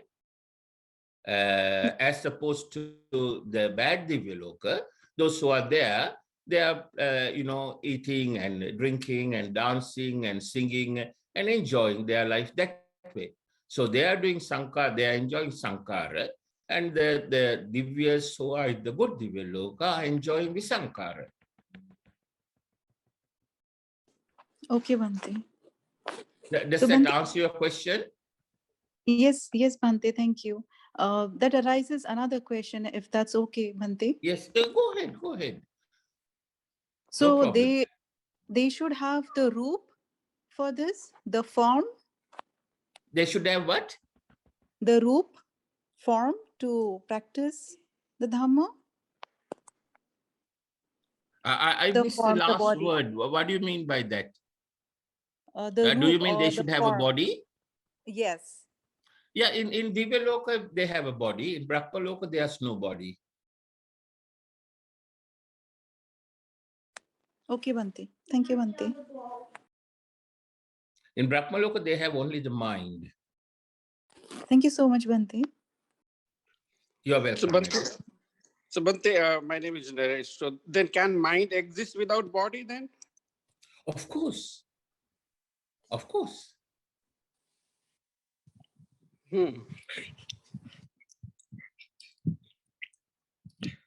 So I thought the mind and the body is like they are intermingled. Like one cannot exist without the other. But thank you. But well, for could us you please just human elaborate beings, little that bit? is the case. But Okay. according to Lord Buddha's teachings, when a person goes to Brahma Loka, whether it's a good Brahma Loka or a bad Brahma Loka, they don't need a body anymore. You see, body is an extra burden on a person. We may not realize it. Look at the amount of suffering that we undergo because we have a body. Imagine if you don't have a body, and we don't have to undergo all this suffering that we are undergoing because of the body. From the moment we wake up in the morning until we go to bed in the night, most of the things that we do, all the hard work that we do we do that to maintain our mind or maintain our body? Tell me. No, but Bhante, then if we don't have a body, then how will we do the actions and take care of the nature? So, or the whole universe in that sense. And if we say everybody goes to the Brahma Loka, so then it's only just the mind thing and there is no body. You see, the way, those are very complicated questions that we don't need to know at Sothapanna level. Once we come to Arahat level, you will understand how this universe works.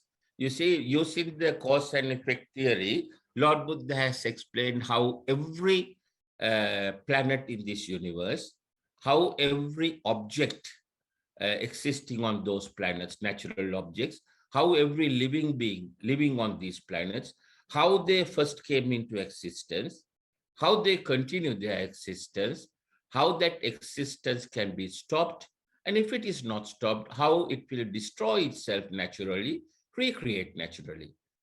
But we don't have to think all that far, you see. Let's try and clear the first stage first. We are still in +2.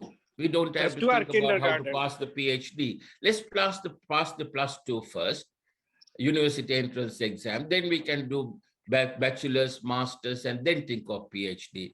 Without passing the entrance exam, if you start thinking about the PhD, we will not never pass the entrance exam anyway. Right? Okay, so thank don't you, think too far. Just concentrate on becoming Sothapanna. Hello. Yes, sir. What's your name? Vandavi Bhanteji. My name is Prashant. What's your name, sir? Prashant Nimkade. Hi, Prashant. So I have 1+2 question. Yes.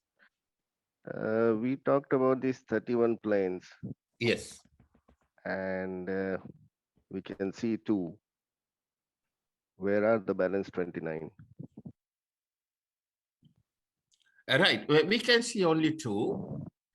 We can see the human world and we can see the animal kingdom, right?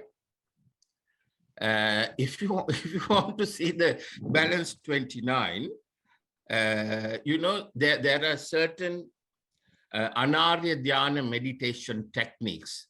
If you practice them, your Raga Dvesha Moha level will go up.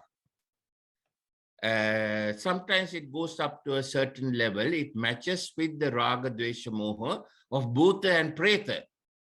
Then you will be able to see bhuta and preta. Understand? In human form itself, you mean? Yeah, as a human being, there are people, you must have heard people meditating and they say, I see devils. I see all kinds of, terrifying features, terrifying animals, all kinds of bhuta, preta appearing in front of me. What is the reason? The reason is that they are practicing a wrong meditation technique. Instead of reducing their raga, desha, moha, increasing their raga, desha, moha. So when the raga, desha, moha increases, if it matches the level of certain amanusha, that's bhuta and preta, who are around in the area, you'll be able to see them. That's what happens. What You see? about the So if you ones on want to the see higher them plane? as a person, you should practice those meditation techniques and you will be able to see bhuta and preta. And if you want to see Deva and Brahma, you have to become Sothapanna and go there. It's like this, you say, where are you based? Are you in India or in USA? I am in India. You are in India. So if you want to see USA from India, let's say there is no technology, you have to go to USA to see it, isn't it? Mm-hmm.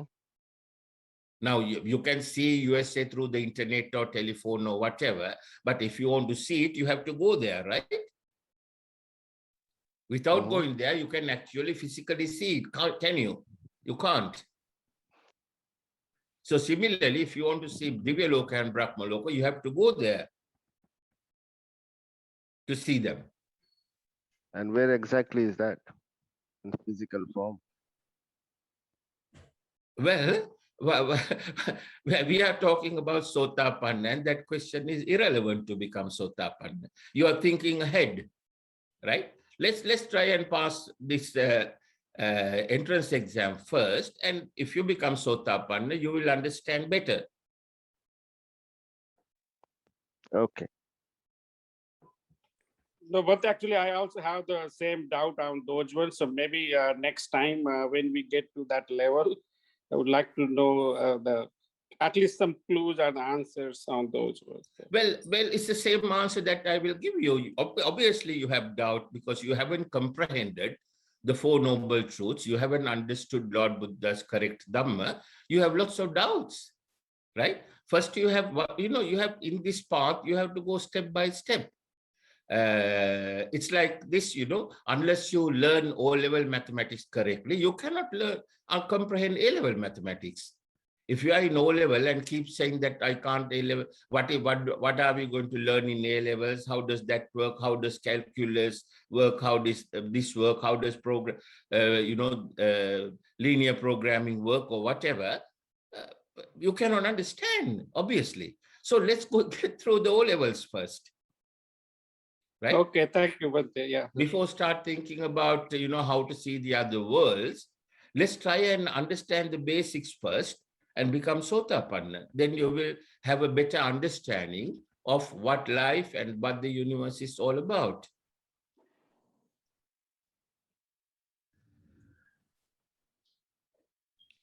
See, what is important to understand is Lord Buddha said life is suffering. Do you believe that? Yes and no. So I know I may sound different, but if I say everything, the moment you are born, you are suffering, but then how the whole universe are going to don't worry about the universe. Just look at it in a simple way. Don't complicate it. First thing what you have to understand, Lord Buddha said in simple, once he was traveling through a forest with his followers, he picked up 4 leaves from a tree and he showed it to his disciples and said, disciples, look at these 4 leaves. And the amount of Dhamma that I comprehended through my wisdom is equivalent to the amount of leaves that you can find in this forest. And the amount of Dhamma that I am going to explain to you in order for you to eradicate your suffering is equivalent to these 4 leaves. And that is called the 4 noble truths, right? So if you learn these 4 noble truths first, and you will be able to eradicate suffering. And if you think life is not suffering and it's all hunky-dory, Buddha Dhamma is not for you, right? You can just go and enjoy yourself, and Buddha Dhamma is no use to you. Buddha Dhamma is for people who understand that life is suffering and how to come out of it. Bhante, can I ask you the follow-up question on that? Yes, go ahead. Okay, so now Buddha says the birth itself is a suffering, but then the child just born, does that child know that that this is, he's born and now it's all, he has to go through this suffering? Well, he cannot know because he doesn't know Dhamma, does he? Yeah, but then so... You see, what the child thinks is, he is in Mithya Ditti, he is not in Samma Ditti. He thinks, right, if I grow up and if I go to school, life will be better. So he will grow up, start going to school. All right, if I pass my O-levels, life would be better. He will work hard, had suffering to study. Then once he passes O-levels, people say, now you have to pass A-levels, son, to go to university. Once you go to university, you'll be all right. Then he will work hard for another 2 years, you know, sweating and sacrificing his sleep and studying and suffering, and pass his A-levels and go to university. And in university, there's more work and more suffering. Then the lecturer, don't worry, you'll be all right. Once you have got your degree, you'll have a good job, you will have a nice car and everything what you need. Pass your degree, get a first class. So he works so hard, 22 hours a day without sleeping, and undergo so much suffering and get a first class. After getting the first class, then the professor will say, you know, now job situation is difficult. You'll have to do masters as well. Then he will study hard and do masters. Even after doing masters, whether he gets a job or not, let's say he does PhD as well. All this suffering, you see, then he starts working. Let's say he gets a good job and he goes to work early in the morning. He has to wake up for the alarm. He likes to sleep, but he can't. Quickly, he will get ready. He has to, you know, clean up his body, and he has to prepare his clothes. He has to have his breakfast to fill up his stomach. And all this is hard work. Then he rushes to work. All day he's working. I don't know anyone who loves his work, you know, unless you are doing it free of charge for the benefit of other people. That is the only time a person will really enjoy his work, when he is working free of charge for the benefit of others. Other than that, if you are working for money, you know, work is another 4-letter word. Whether you run your own business or you work for someone else, you are suffering whole day. Then you come home, you know, there's another set of things that you have to do. You have to cook your food and prepare your clothes for next day and so on. And you do that. Then you buy a house, you have to pay your mortgage for 25 years. You buy a new car every year, you pay. You work and work and work. Always think, I will work today and enjoy tomorrow. And that tomorrow never comes, my dear sir. It's all suffering, suffering, and more suffering, right? Tell me if I'm wrong. No, you're right. So this is what you have to understand. Lord Buddha's Dhamma is for people who understands that. If a person thinks that I can work for 10 years, very hard, save a lot of money, buy a big house, and so on, and I'll be happy, then that person, you know, Buddha Dhamma is no use to him. He doesn't believe in it. He believes in another philosophy. As long as you believe in another philosophy, and you are in delusion, right? That is called avidya. People do, that person has not understood what life is all about, the reality of life. Reality of life is suffering. Hello, Bhanteji. Any other questions, anyone? Can I? Hello. I have a question, if that's okay. Yes, ma'am. What's your name? It's Hardika. Hi, Hardika. Hello. Would you be able to show us some practical ways to get to Sothapanna? That's what we are going to do in this series. Brilliant. Okay. Thank you. You're welcome. Right. Bhanteji, I had one follow-on, if you don't mind. Can you speak up, sir? I have one more follow-on question, if you don't mind. Not at all. You can ask as many questions as So, possible. We still got another 33 minutes. so where does the karma thing fits into the entire system? Well, you will understand that as we go on, while we are living, we accumulate good karma and bad karma, right? We accumulate wholesome qualities, we accumulate good merits, we accumulate unwholesome qualities, and we accumulate sins. And according to them, we get results, and that's what we are going to discuss and explain throughout the series. If you can be more specific with your question, I can give you a specific answer. But actually, You're asking a very general I question. was trying to lead it to suffering, but my point was, if you talk about suffering, Yeah. suffering is a relative term. Uh, you know, Can you explain that? Elaborate that? So for example, Yeah. Naresh could have 100 million and still be sad about it, and I could be happy with 1 million. Right. You know, and that's relative term. Yeah. So, So you're suffering and happiness based on money, is it? Only money, nothing else. example, you asked me to Yeah. elaborate. I elaborated with an example. Okay. Okay. On the study example that you gave, during graduation, you may not like, but you suddenly like the subject and you enjoy studying. Again, that's not suffering. Enjoy. Sorry, say that again. So you may start enjoying your studies during your graduation or even during your PhD. So that's really not suffering. I mean, you're doing something that you like. So how is that? Would you prefer to study, 25 years from the age of 5, let's say you do a PhD up to 25, would you prefer to keep studying, or would you prefer to play as you like as a child?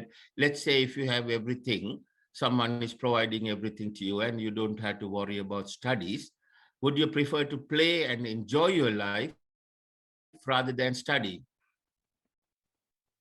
Yeah, it's about liking, Bhanteji, isn't it? It's about liking. So I No, like you are that. not answering my question. Would you prefer to play and enjoy life, all the time, rather than sitting down and reading books and studying hard and trying to pass exams under pressure? Would you prefer that to living a free life as a bird? Let's say you are provided with everything. You have everything that you need. You can do anything that you want to do. As a child, you like to play and you have, friends to play you with, the friends that you like, and the toys that you have. And as you grow up, then you have bicycles, push bicycles, then you get cars and whatnot. Everything that you need, if you are getting them, would you prefer that life as opposed to within certain constraints, under certain pressures, you have to study hard to pass exams? In other words, do people study and pass exams to enjoy or to earn a living? Well, so I will answer in two parts, Bhanteji. And this is where the clarification is. The first part is whether I would like the first option of studying or the second option of not doing anything. And then that's where it relates to karma. The first part of working hard and doing something, which is the karma part, and the second part of not doing anything, everything coming free. It's a wasteful gain. Right. Let's say you enjoy your studies. Now, can you stop you growing old, falling sick, and dying? Can you stop that? No. Yeah. So you see what is important is people suffer because they cannot have what they want. The first thing people like to have is live forever. That's the first thing. The second thing is not get old.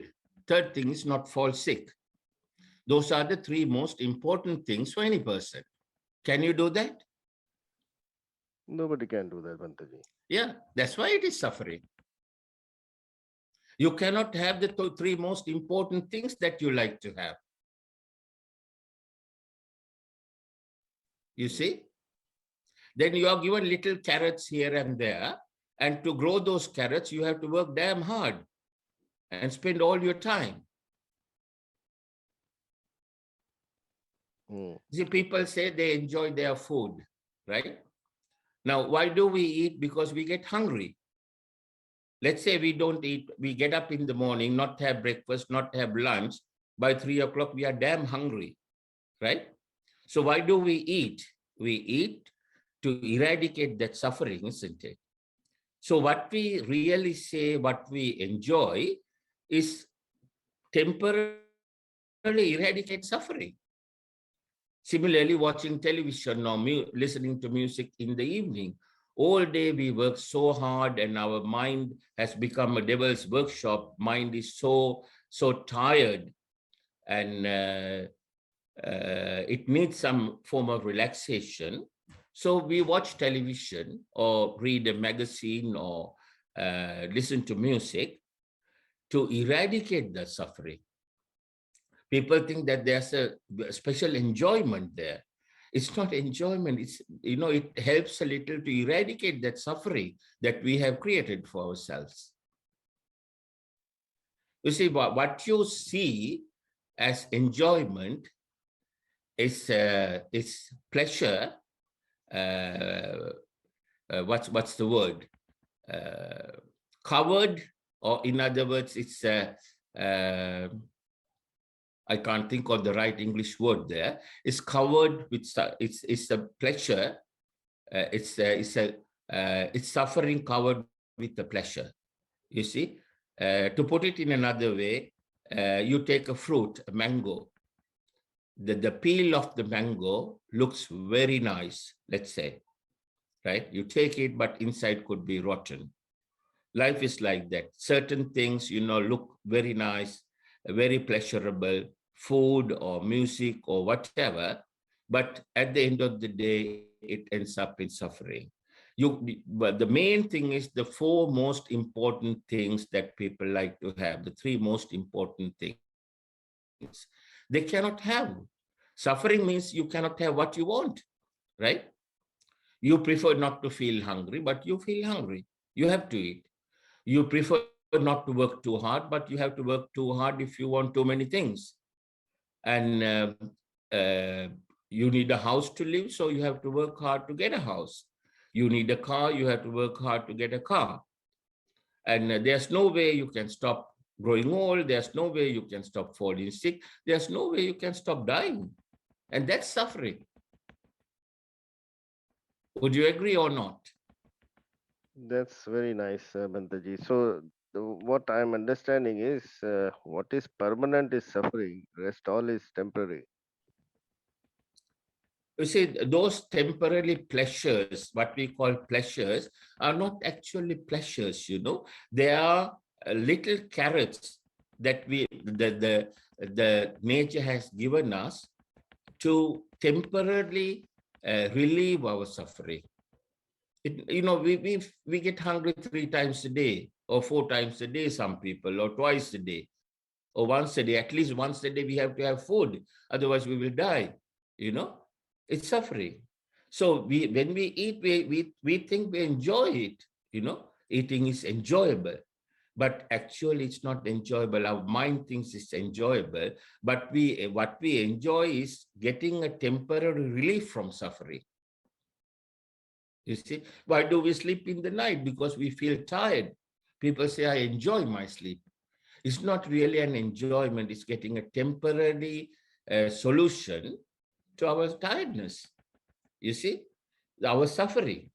Yeah. So what we actually called enjoyment, pleasure in life, is just getting a temporary relief from permanent suffering.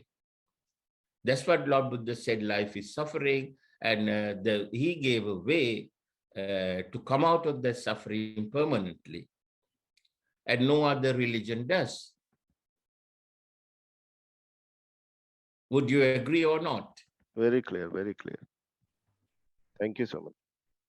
You are welcome, sir. Any other questions? We still got another 30 minutes, and last 5 minutes I will use for transferring merits and offer blessings. Nama Buddhaya Naksen.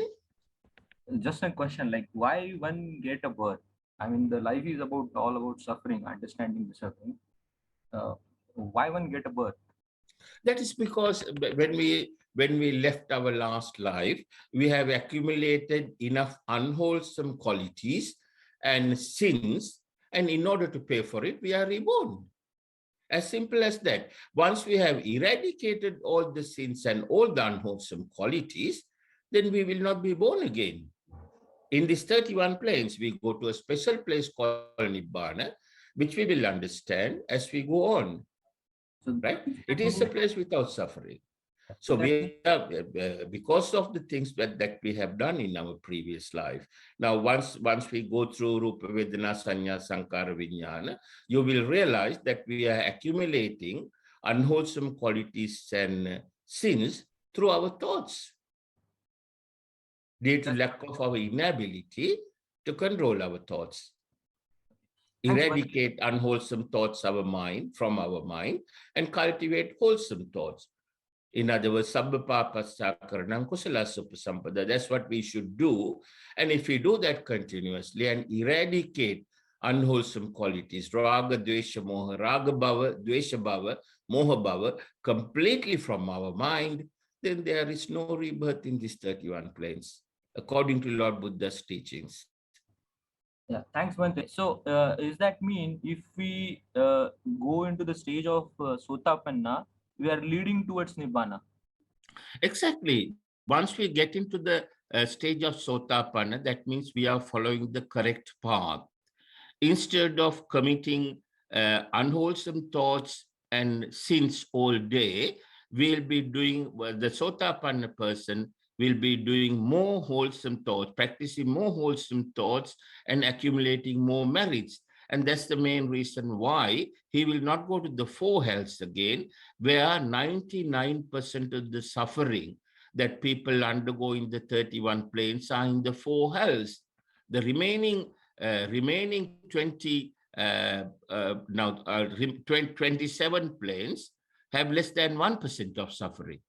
So the suffering that we undergo as a human being is nothing compared to the suffering that they have to undergo in the four hells.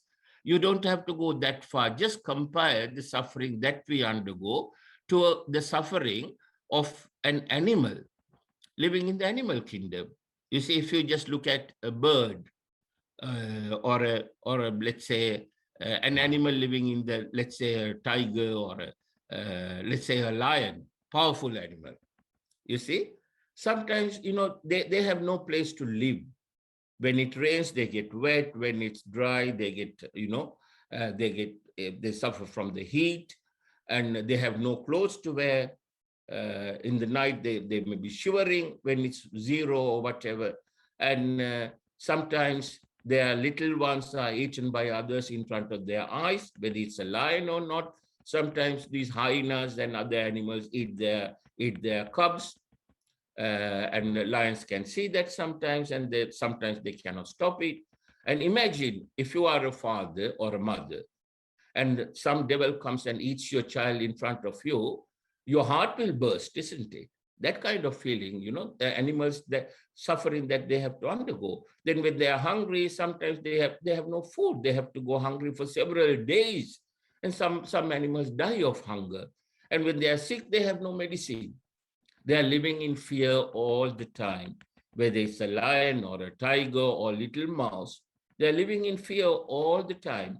So the amount of suffering that we can see, you don't have to look too far. Just look at the animal kingdom, and you will see the amount of suffering that they undergo. It's more than 100 times of the suffering that we undergo in the human world.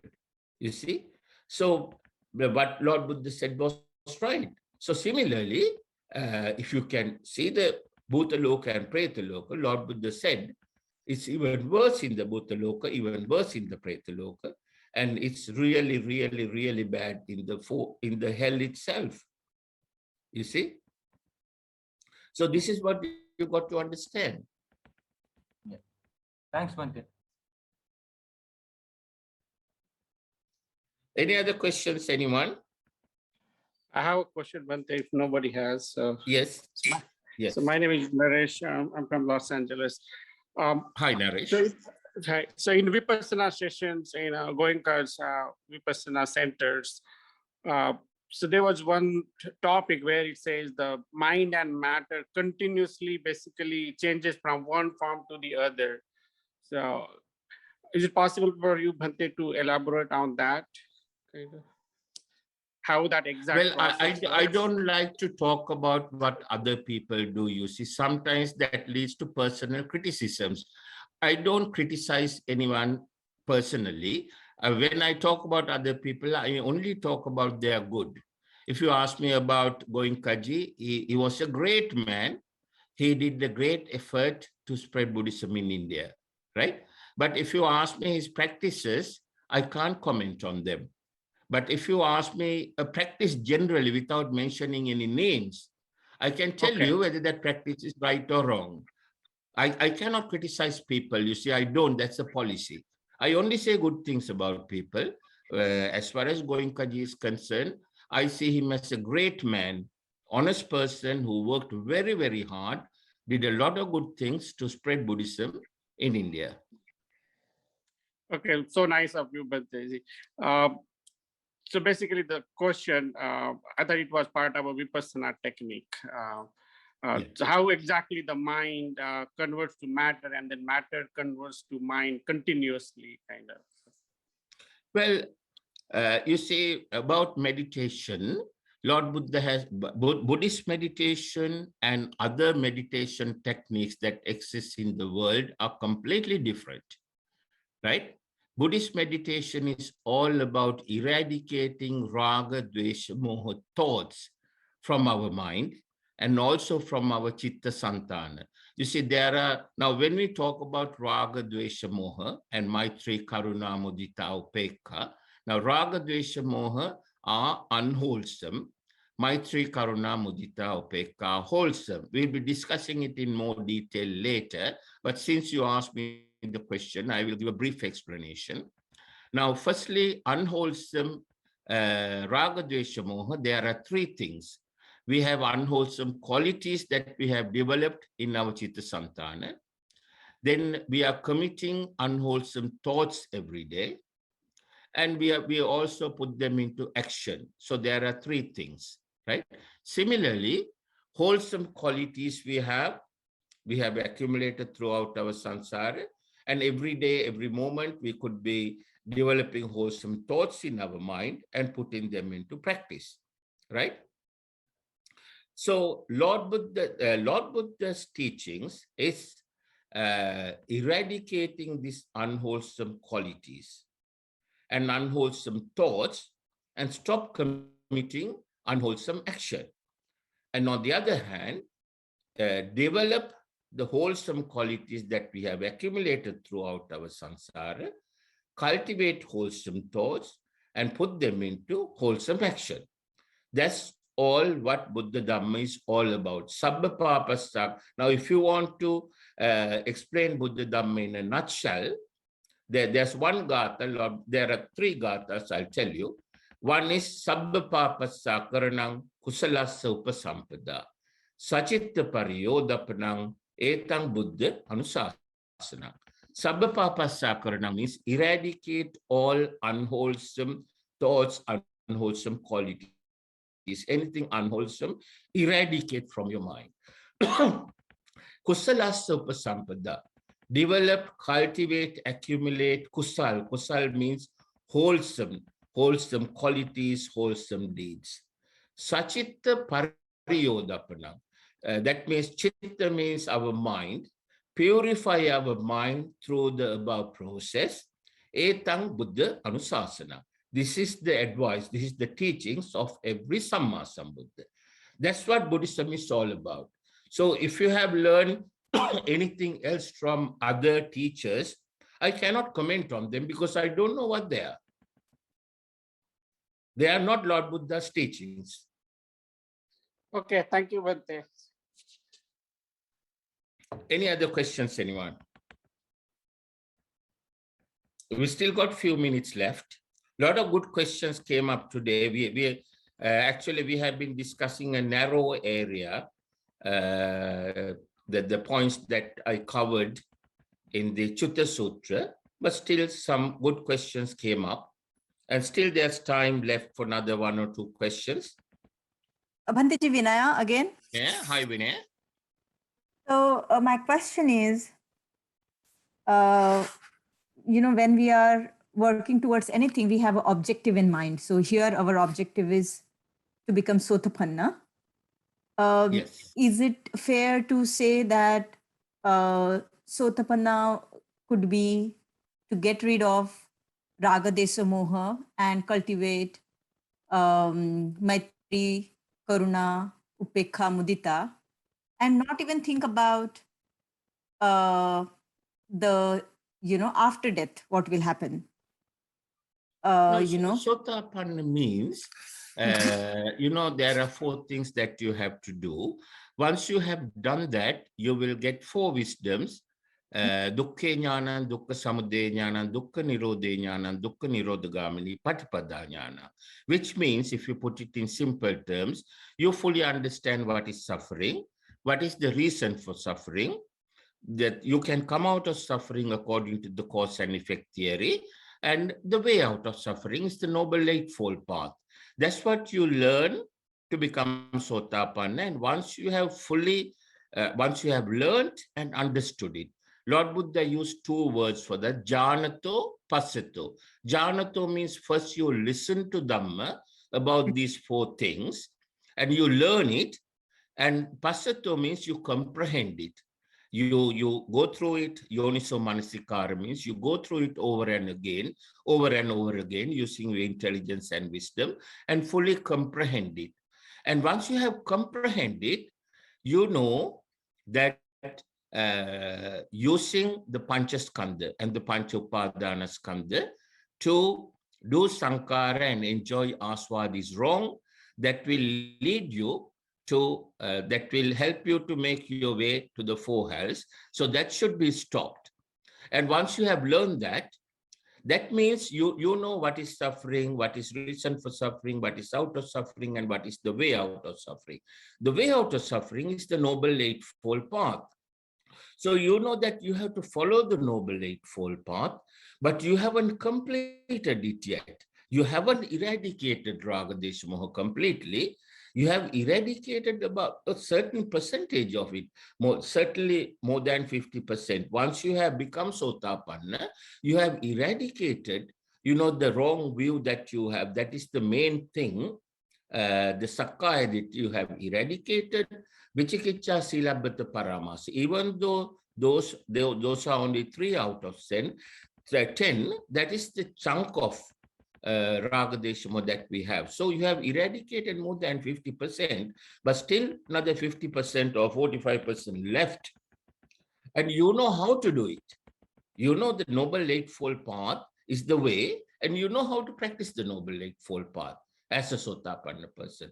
Then you start practicing it, and gradually you will eradicate more and more Raga Dvesha Moha, and then you become Sakuddagami. Then you go forward using the Noble Eightfold Path. You will eradicate a bit more of Raga Dvesha Moha. You become Anagami, and finally, the final part, you will eradicate Raga Dvesha Moha completely and become Arahat. Right? So Sothapanna person has not totally eradicated Raga Dvesha Moha. He knows how to do it. And he has come to the correct path, which helps him to do it. He's a stream enterer. He knows what the stream is, and he has started the stream. Is that clear? Understood. Bhanteji, this is just a question. This is Milind. Yes. The word Sangha you explained, and I understand that. There is also Sang in that word, Sangha. Is that something we can split and explain? Yes. Sang means Raga Desha Moha. Ga means, eradicate eradicate a proportion, right? Sangha means he has shaken off sang. Actually, Sangha means a person who has shaken off sang. Ragadvesha moha. Shaken off means eradicated, not, it could be partly or fully, but that's the term. You're right. The word Sangha, the first part is sang, Ragadvesha moha. So every individual who has shaken up or eradicated the three defilements are part of the Sangha. Yes, anyone who has eradicated Sakaya Ditti Vichikicca Silabhata Paramasa, and that person has attained the four Buddha jnanas, Dukkha jnana, Dukkha Samudaya jnana, Dukkha Nirodha jnana, Dukkha Nirodhagamini, Patipada jnana. That means that person has attained Sammaditthi. That means he has arrived at the Nibbana Marga, Sothapanna stream enterer. Thank you. Sothapanna means stream enterer. Sota means Nibbana Marga, noble eightfold path. Apanna means arrived at. Thank you. Bhanteji, this is Vinaya. Hi, Vinaya. Bhanteji, can I make a suggestion? Yes. Because you are teaching us so many words in Magadhi and Pali. I don't know, Bhanteji, if you have written in a Word doc or something which you can share on, because on this Zoom, you can share your screen also. We would love, I keep hearing, but I forget also. So yes, I would love to have that. Yeah, I will do that. Shall we do it this way? If you can send me a list of words that you would like to have explanation on, then I'll write the explanation. You see, because these words, these special Magadhi words, in the English language, there are no single word that gives the exact meaning of a particular word. So I have to explain it with sometimes 5 words, sometimes 10 words, sometimes 25 words. So if you can send me a list of the words that you are interested in, send me 25 words first, and I will write down the meanings of those 25 and put it on the WhatsApp group. Then you can move on to the next 25. Okay. So Bhanteji, you don't have your own notes, because I was just wondering if you have your notes, then no, because you I haven't. You see, we don't need that, because you see, this Magadhi language is so close to Sinhala language. We when we say Sothapanna, Apanna, when you say Apanna, we know what it means in our language. You see, we get the feeling of it. I don't know how it happened. Either we have absorbed Magadhi language into our language, or what. You see, a lot of Magadhi words, I would say more than 50% of the Magadhi words, when we hear, we can guess the meaning of it, because it's so close to Sinhala language. Understood. Understood, Bhanteji. Okay. Okay, thank you so much. You're welcome. I think we got 4 minutes left. Let's transfer merits, offer blessings, and conclude the day's work. Okay. Now, Lord Buddha has advised us, always when we engage in a meritorious deed, we should transfer merits and wish Nibbana for everyone as well as ourselves. That's the right way to do it. So today, actually, we have, by completing this Dhamma discussion, we have completed 10 Dasa Punya Kriya, 10 meritorious deeds. That's Dana, Sila, Bhavana, transferring of merits, receiving of merits, listening to Dhamma, discussing Dhamma, respecting adults, paying homage to Buddha, Dhamma, and Sangha, and Sammaditthi. I will explain to you some other time how we complete all 10 when we have a Dhamma discussion like this. So by completing those 10 meritorious deeds, we have accumulated a huge amount of merits. Let's transfer them to all the living beings living on the 31 planes. So all the merits that we have accumulated today by completing these 10 meritorious deeds, as well as the huge mountain of merits that we have accumulated throughout our samsara, let's transfer them to all the living beings living on the 31 planes. May all of them receive these merits, and with the power of these merits, may all of them be happy, be healthy, be free from worries, free from suffering, comprehend the Four Noble Truths, and finally attain permanent happiness in Nibbana. In order to make those wishes, I'm going to recite this Gatha. I think most of you know that. If you do know, please recite with me. Otherwise, at the end of it, you can say sadhu 3 times. Ettavata chayammehi sambadam punya sampadang sabbe deva anumodantu sabba sampatti siddhya. Ettavata chayammehi sambadam punya sampadang sabbe bhuta anumodantu sabba sampatti siddhya. Ettavata chayammehi sambadam punya sampadang sabbe satta anumodantu sabba sampatti siddhya. Sadhu, sadhu, sadhu. Next, we will transfer all those merits to our relatives who have passed away. I take the opportunity to first think of Dr. Ambedkar, Bodhisattva Dr. B.R. Ambedkar. Because of him, only we are all here today. So let's think of Dr. Ambedkar, his relatives, as well as all our relatives who have passed away. May all of them receive these merits. With the power of these merits, may they all be happy, be healthy, be free from worries, free from suffering, comprehend the Four Noble Truths, and finally attain permanent happiness in Nibbana. In order to make those wishes, I am going to recite this Gatha. If you know the Gatha, you can recite it with me. Otherwise, you can say sadhu 3 times at the end of it. Idamme ñātīnaṁ hotu sukita hontu nātayo. Idamme ñātīnaṁ hotu sukita hontu nātayo. Idamme ñātīnaṁ hotu sukita hontu nātayo. Sadhu, sadhu, sadhu. Next, with the power of all these spirits that all of us have accumulated, may all of us and our family members, may they all, with the power of these merits, may they all be happy, be healthy, be free from worries, free from suffering, comprehend the Four Noble Truths, and finally attain permanent happiness in Nibbana according to their wishes. In order to make those wishes, I'm going to recite these Gathas. If you know the Gathas, you can recite them with me. Otherwise, at the end of it, you can say sadhu 3 times. Imina punya kammena mame bala samagamo satan samagamo hotu yava nibbana patya idamme punya kamman asavakkaya vahan hotu sabba dukkha pamujjatu. Sadhu, sadhu, sadhu. Finally, in order to ask for forgiveness from the Noble Triple Gem, Buddha, Dhamma, and Sangha, I'm going to recite these Gathas. If you know the Gathas, you can recite them with me. Otherwise, you can say sadhu 3 times at the end of it. Kayena vacha chittena pamadena maya katang achyang kamame bante buripanya tathagata. Kayena vacha chittena pamadena maya katang achyang kamame dhamma samdittika akalika.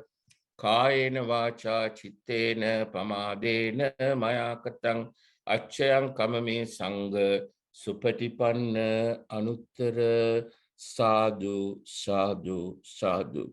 I'm going to give you the blessings of the Mahasangha. Abhivadana Selissa Nichang Vadda Pachayino Chattaro Dhamma Vaddanti Ayuvanno Sukambalang Ayurarogya Sampatti Sagga Sampatti Mevacha Ato Nibbana Sampatti Iminate Samichatu Bhavatu Sabba Mangalang Rakkantu Sabba Devata Sabba Buddhanubhavena Sabba Dhammanubhavena Sabba Sanghanubhavena Sada Sotte Bhavantute. May all of you be healthy, be happy, be free from worries, be free from suffering, comprehend the Four Noble Truths, and finally attain permanent happiness in Nibbana. May the Noble Triple Gem, Buddha, Dhamma, and Sangha bless you all. Thank you very much. Namo Buddhaya. Jai Bhim, Jai Bharat, Jai Sri Lanka.